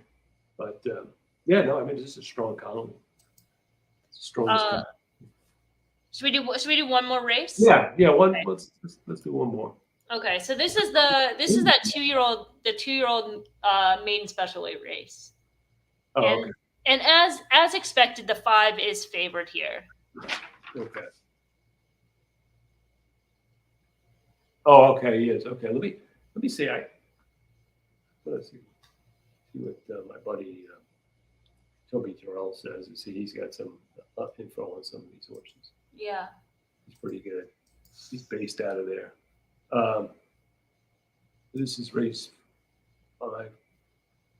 Yeah, nothing jumping out. He's actually got, I did analysis on his stuff one time, because obviously, and the thing is they had this thing when one horse had he does he looks at a couple workouts and then gives a grade instead of giving a grade for every workout, right? So kind of overall kind of form cycle thing. Yep. And when he has a horse that's a B and everyone else is not a B, there's a kind of positive edge, in terms of ROI and stuff like that. And the horse they actually have here is the 10. He's got this 5 as a C+. Yeah, the 5 I don't like, and here's the thing, and this is what people match the clocking. He says the horse was all out. Yeah, I mean this is why this horse is getting bet, because I'm going to pull up Brisnet here, because most people have Brisnet or DRF is going to have these same stats, right? First time starter, 13%. Davey may have special, but it's 18% trainer with 2-year-olds. Sharp 4 furlong workout because the horse has a bullet back on July 10th. Dam has 6 winners from 6 starters and 2 stakes winners. 21% sire with first time starter. I mean, all this shit is garbage. Absolute garbage. Because this 18% trainer with 2-year-old, yes, I'm not going to argue with it, but it's from 2 months ago, when the races were 4.5 furlongs to 5 furlongs, when horses they're babies. This is different game. Yeah. This is 2.5-year-old horses. These aren't 2-year-olds anymore.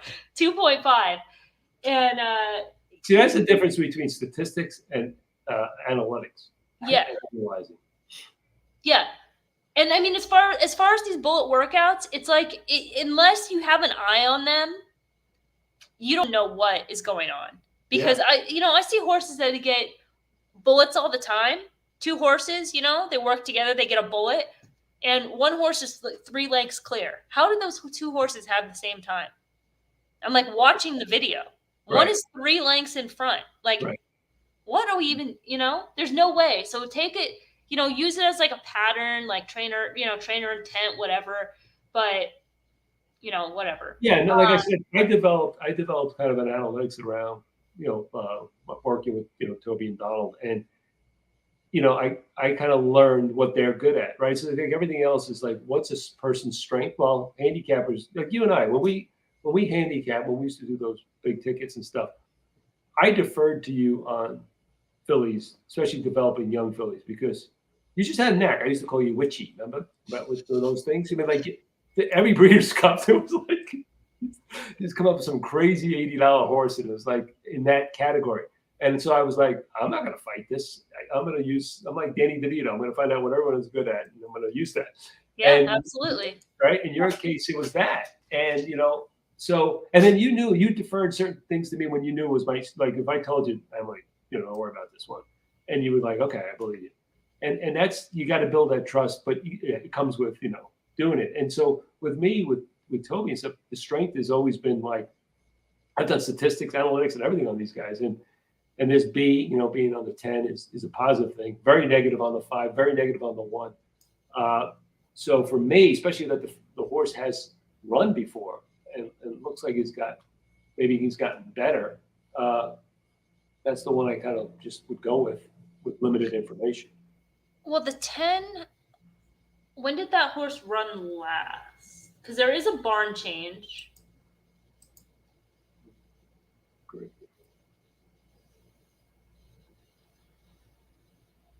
Ran a Los Al 26 days ago. Is that him on the right race? Yeah. Steve Knapp. I went from I guess that's Walter. Right. Who's good with he's good with 2-year-olds. That guy with the 4.5, like you said, the 4.5 to Knapp. So.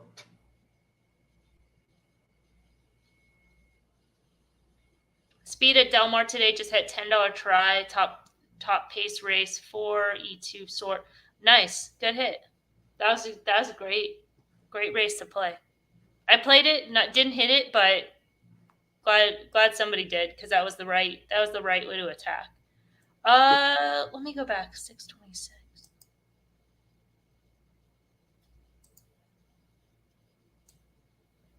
The horse made a major improvement.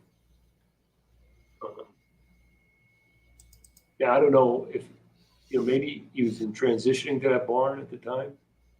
I don't know. What was the race number at that Del Mar? Race 9? LRC was race 9. Yeah. Oh, what race is this one? Race 5. Yeah, this horse has been a short. The Rain Song has also been a short price come up short at a short price before. Let me go back even further. 513.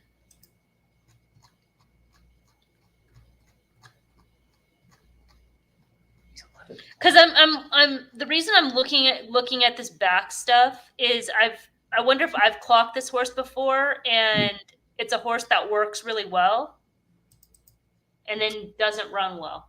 Okay. You know what I'm, yeah, that's the other thing. I don't have access to that anymore. Is that okay. So 513 race 2. Yeah. Okay. Okay, let's go back even further. The thing is, just so you know, at least the way it sounds like they worked them out is that they kind of let them sit behind horses too. So I don't know. Maybe they're going to try to stalk.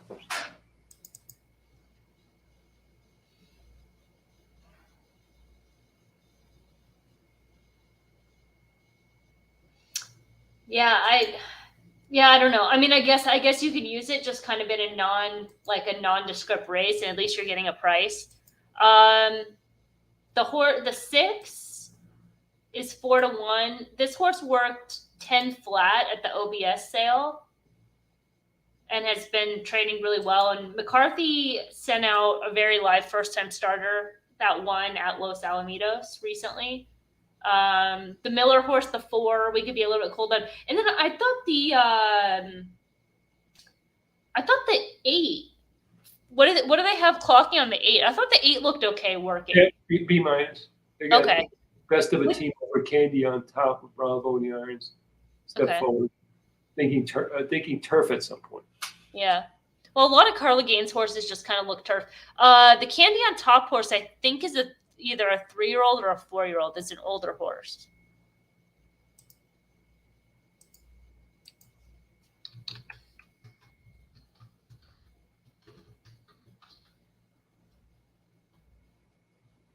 I got to be honest though. I mean, for me, looking at this, I'm not sure about any of the firsters, and the ones that run, obviously the 9 is going to take some money. I just think value-wise, a 3, if the 3 just maybe gets out of the gate this time. I don't know. Was that horse even bet the last time? He bet a little bit. 3 in the 11 and the 10 look like. I don't know. Did you look at the doubles, Emily, at all? No. Okay. I mean, I did when in race 4, but it looked like it was like logical, you know? It was like Yeah. the horses that were, no one was. Yeah, looks like just looking at the pick 4. The 5 is the favorite. 9 is the favorite. Then 9, 5, 4, and then 6. Yeah. Yeah, I mean, like 3 is going to be a price. I mean, like I said, I don't know. You know, this was just slow out of the gate. You know, does he get slow out of the gate? I mean, he ran an okay figure. So if he just gets out of the gate, maybe he improves like 9, 10 points. That might be enough to win this race. Yeah, I wouldn't knock.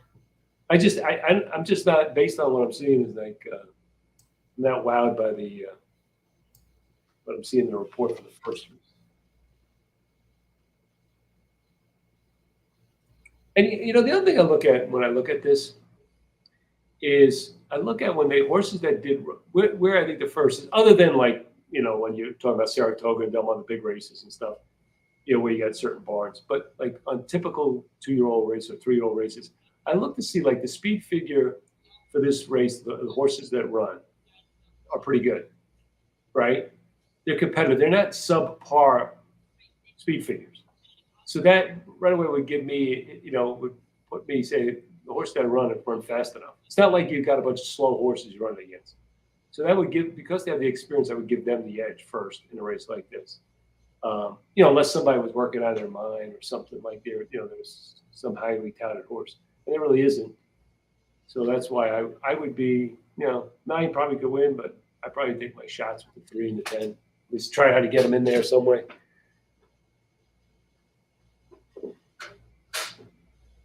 But to go a number of different ways.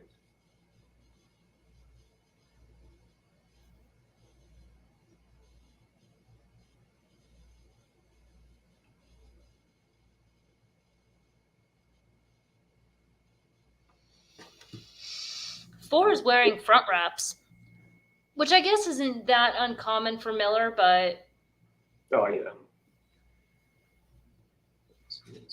gotta hide that DMSO somewhere.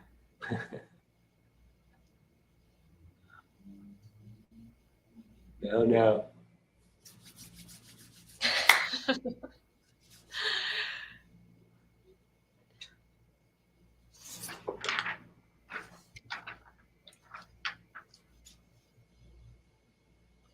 You should see this. The 8 looks like a standout on the track. The only thing is that a lot of Carla Gaines horses look like this.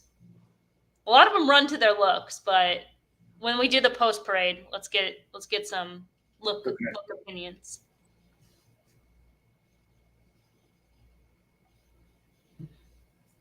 So the first work, it was a bullet but deceiving when coming under heavy pressure. Which horse? The 8. Is the outside good So at Del Mar today? So he made a step forward in the second work. So that's which horse? Sorry. the 8. So he made the first work was like all out kind of, and the second work was an improvement. Okay. Well, does Tom Quigley still do his check marks there? No clue. I don't know. He has me blocked, so maybe. Oh, does he? Yeah. Yeah. Charles, is the outside good at Del Mar today in dirt sprints? Haven't seen that today. It's been just too small of a sample.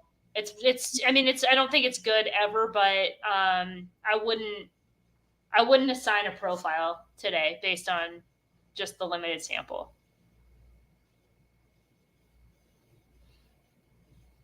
Because the pace of those races has been kind of, the pace in the sprint was slower than it was in those 2 route races. So who knows?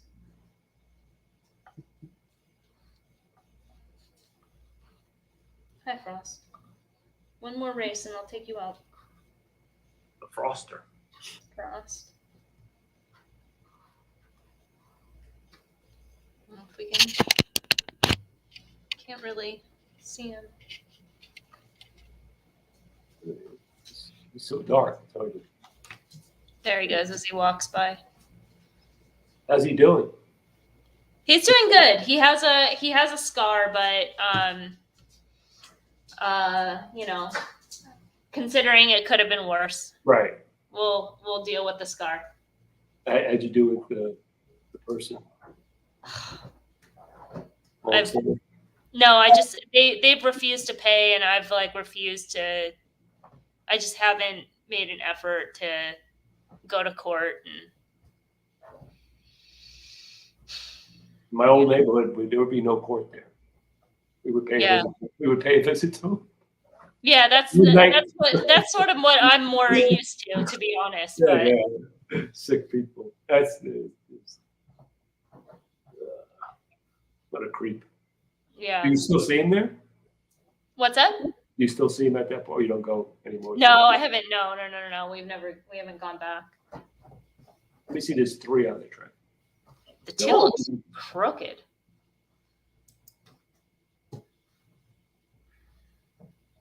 Three looks fine. Yeah, no knocks.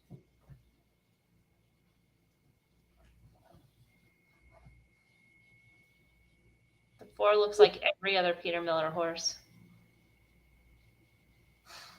Okay. Looks tired of that.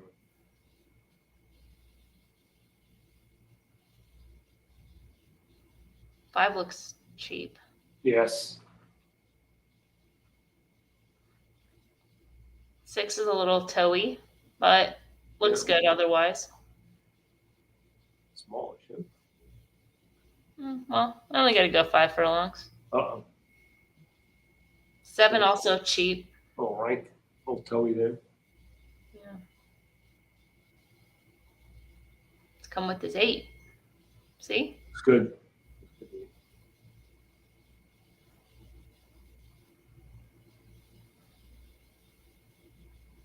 Nine looks good too. 9 may be the best looking, my opinion. 10 looks okay. Yeah.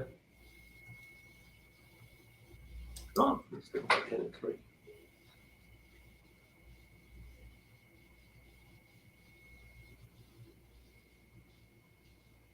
Think just very lucky race 4. Okay. Yeah, it was a good hit. It was a good play. It was a good the right race to play vertically and to get that, get the 1 out, get a couple of those horses out. So nice hit. Good execution for sure. Yeah, it wasn't chalk. Is the 3 top pace race 4.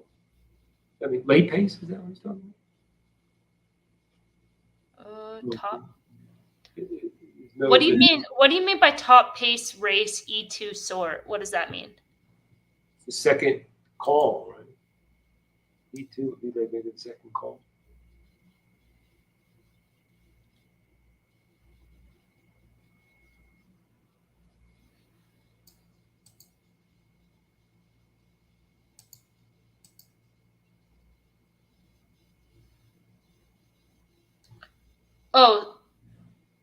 Oh, sorry. We're talking about in race 4, where you did E2 sort.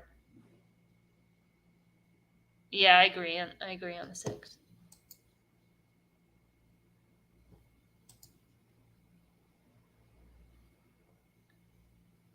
Yeah, I think race 4 was just like a pace made the race type thing. They went fast early in that race. I think it was a ride. The ride made the difference because the 9 could have been the horse coming from off the pace if he didn't move so freaking early. Right. Or decide to chase wide. Yeah.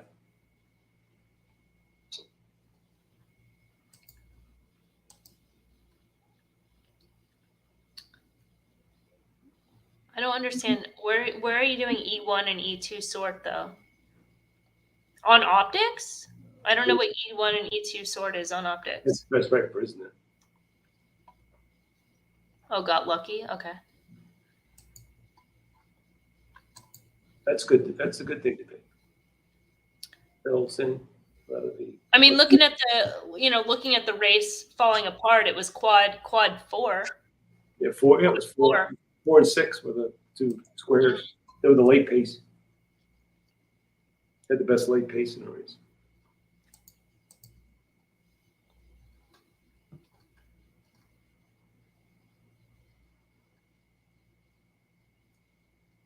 Seems like people that I talk to or send emails to me get mad at me when I not a completely on a plot horse, you know? And I'm like, you know, yeah. I mean, there's like 6,000 races. Sometimes, you know, I'm trying to project, not go back. And so sometimes, how can't you have that horse? And I'm like, well, there's more to it than just that, right? I'm just using this. But, Oh, yeah, on the Twin Spires app. Okay. but if you're on it, good for you.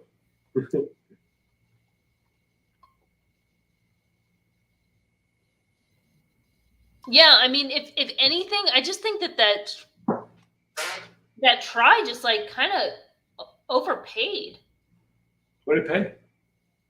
It paid $340 for $1. Which try? The In last race 4. Less Delmar, okay.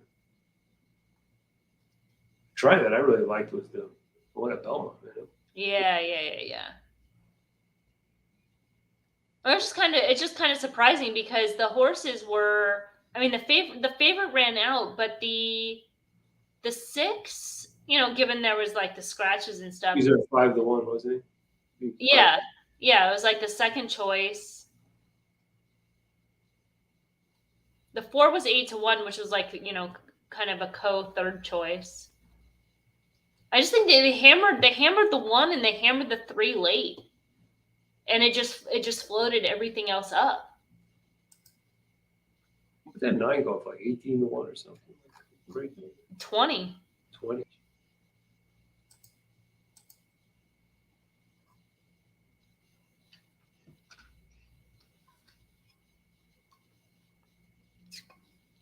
Well, when was the last time you were at Delmar? The last time I was at Del Mar,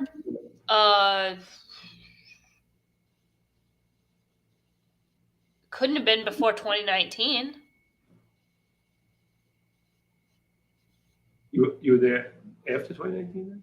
No, because that was like when COVID hit. Right. So I don't know if I went out in 2019 or not. I can't remember, but it had to be 2018 or 17. It's like 4 years, 5 years. Can 3 hit the front and run wire to wire in Del Mar race 5? I think anything is possible in this race. Sure. If he gets out of the gate. Yeah, that's the thing. I mean, yeah, it's possible. Yeah, you can see someone winning like that. I guess the point is.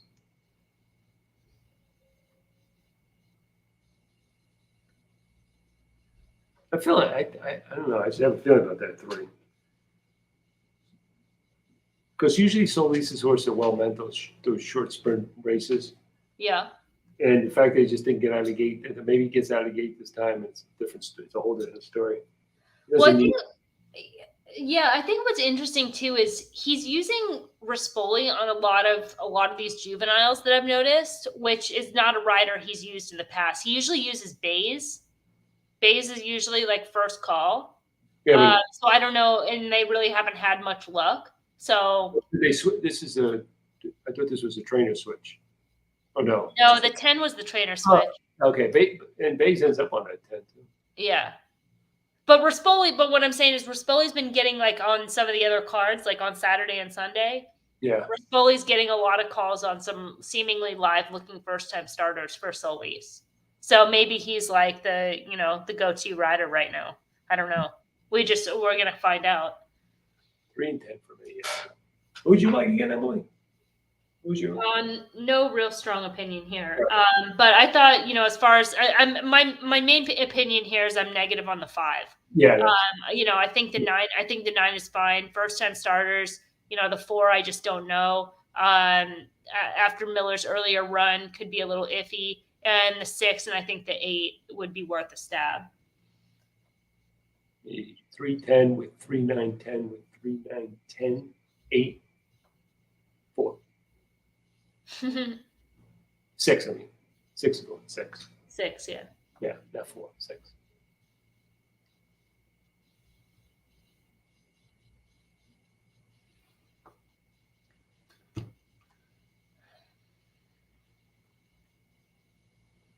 I'm getting hungry. The plot likes 9 in race 5. Yeah, but the thing is, it's just limited data because A lot of these horses haven't run, and then the 9 is coming out of those open company maiden special weight races, and she'll run for the first time against state bred. So she's just going to be like upgraded on the plot. But it's hard, it's so hard to take because like for the 3, for example, the 3 broke slow. It's like we don't know if the 3 is a closer. You know, like the plot doesn't know. Like, the plot only can work with what it's got.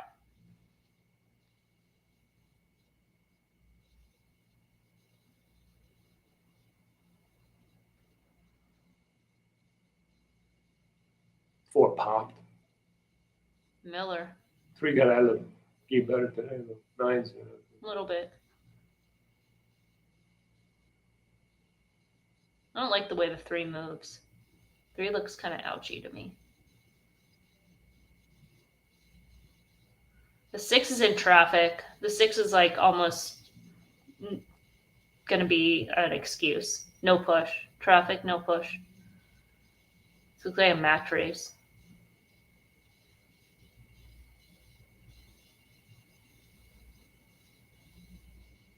Six is now coming with run.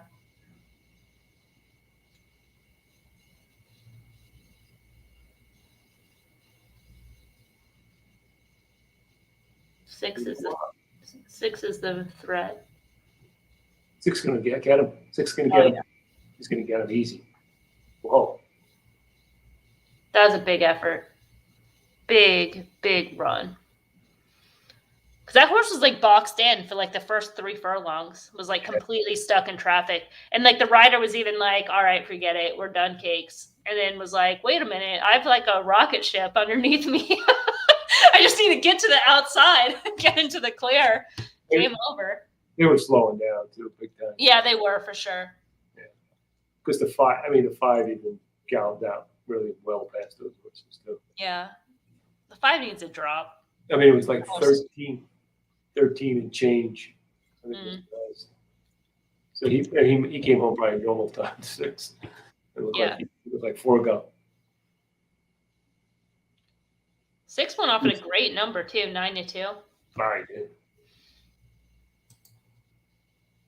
My top pick. Oh my god, I did the exacta there. 6-4. Woohoo! Tout queen.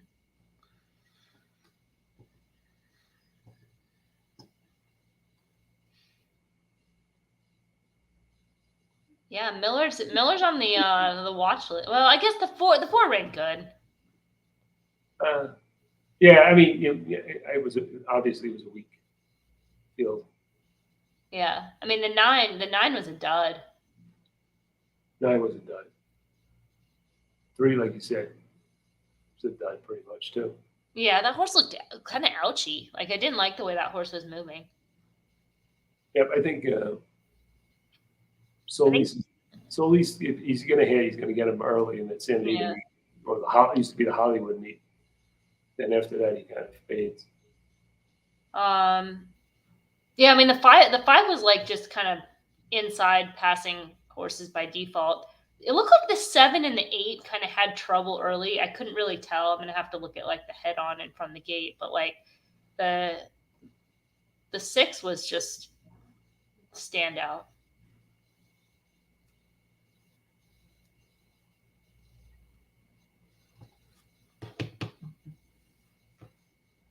So Bravo was supposed to be on that horse. Was he on that horse? Don't look like it. Juan Hernandez. Oh, Hernandez. Okay. Bravo was on the what? Bravo's on the 8. 8. Okay. Leading rider.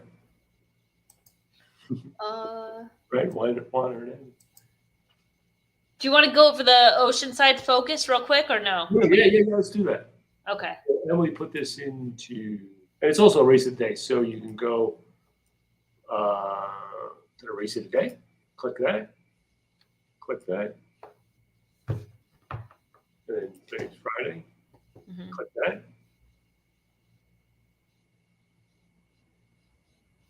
And wait for it to come up.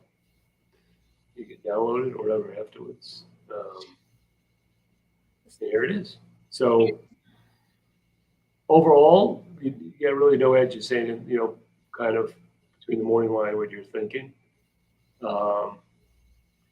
One of the things I noticed here is that you have a label of long shot under number 2. Yeah, but I would almost, I don't know how I feel about that right now. The Peter Miller angle, you mean? Is that what you're thinking? So actually, we'll go to the plot. I don't know. I actually don't. It's the Oceanside. I shouldn't say I don't care about it, but can we look at Saturdays instead? I think Saturday's race, I think, is a little bit more interesting. This one just has it has more questions than answers, and it feels like the 2 horses, like the 1 and the 8, just kind of stand out. And if it's not one of them, then it's anyone. You know what I mean? But this race. Now, which race you want to look at? Tomorrow's focus is the 9th. Oh, okay. You have some focus already. Okay. Yeah. I didn't drag it down yet. Okay, here it is.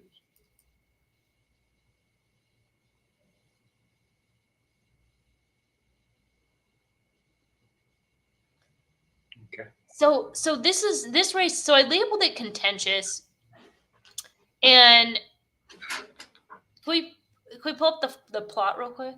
Sure. Or is it down below? It's not down below yet. Yeah, so you can go here to Okay.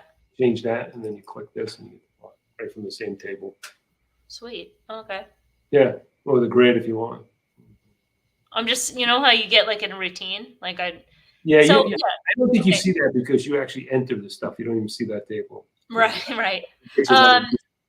Yeah. So this race. So if you look at the plot, right? If you have no other information, just looking at the plot itself, who's the favorite?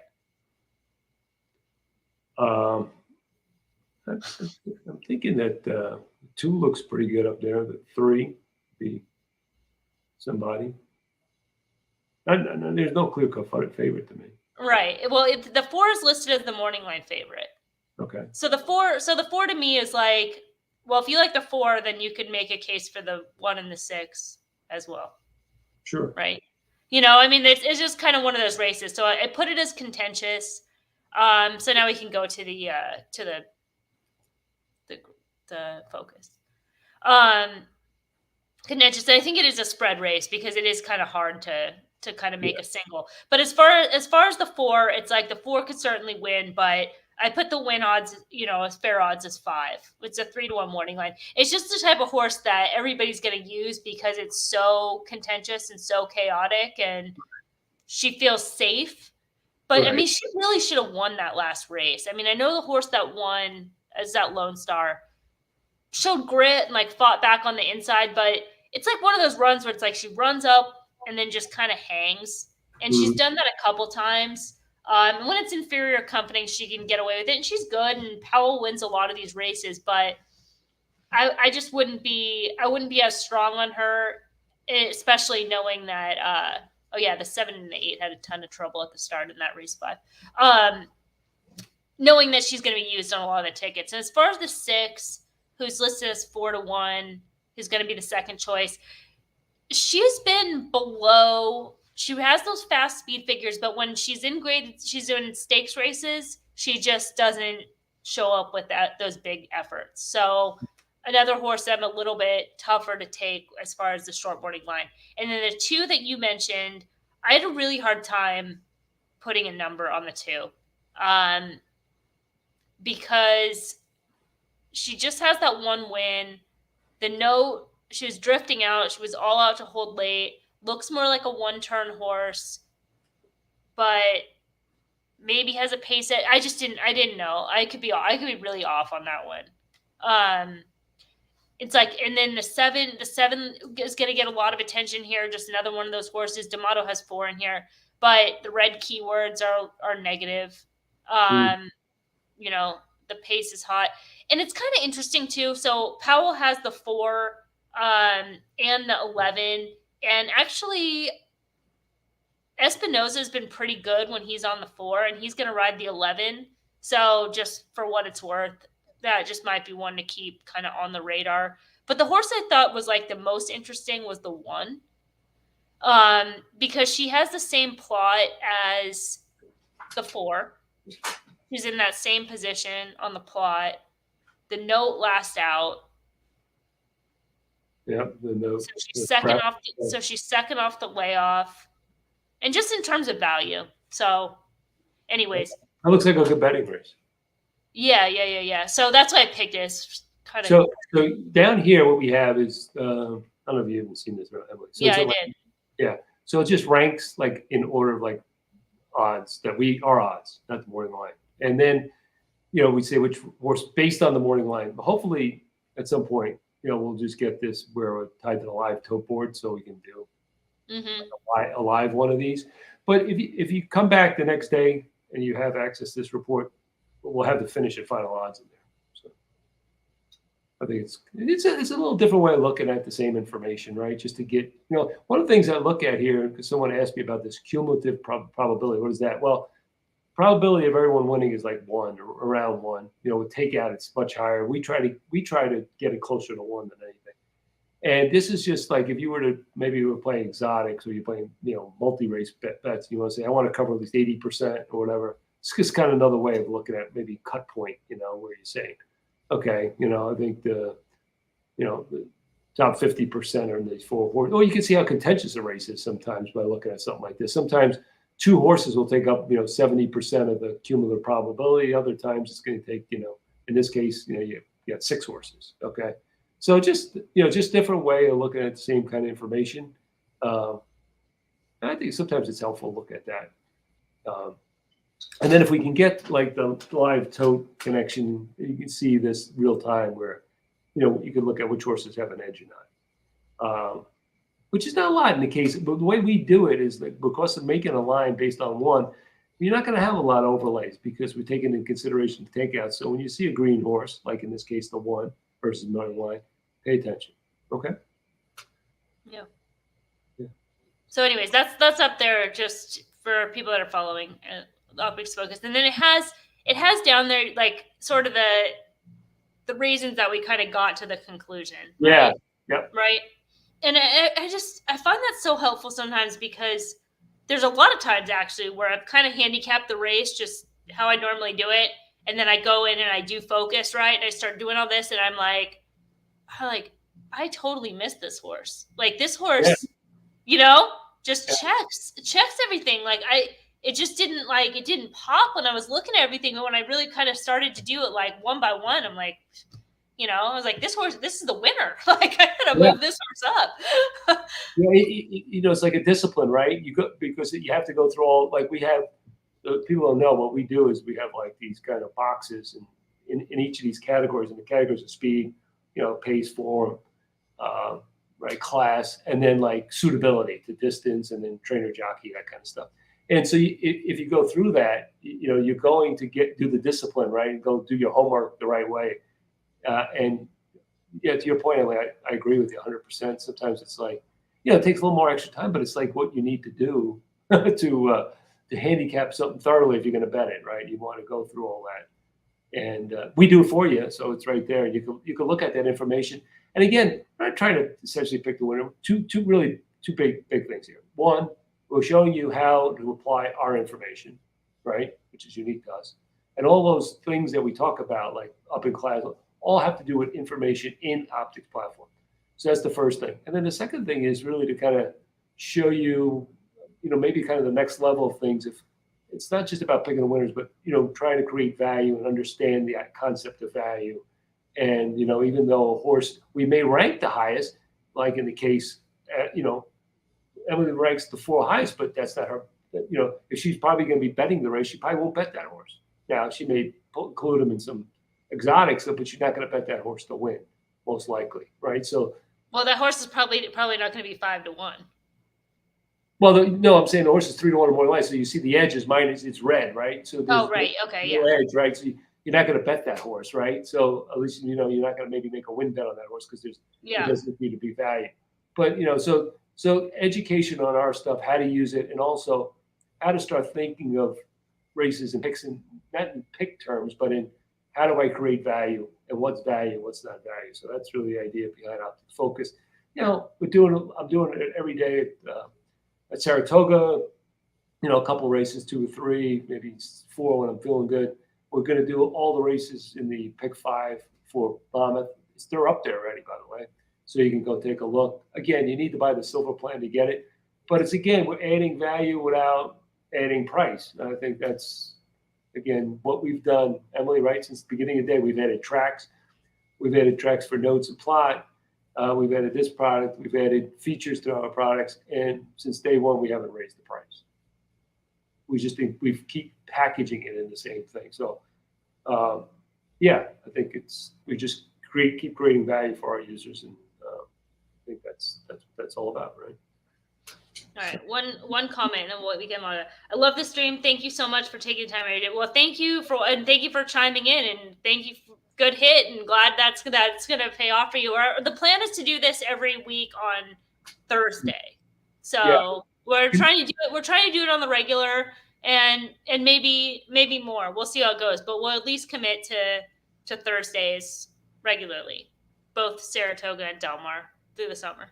Yeah, I think we got to move it up probably a half hour, 15 minutes, Emily. So we can, maybe 15 minutes, so we can get, you know, the early race in, right? Because right now we're kind of scheduled to do it at 5. We probably should do it at 4:45 or something. Okay, yeah, that's fine with me. Yeah.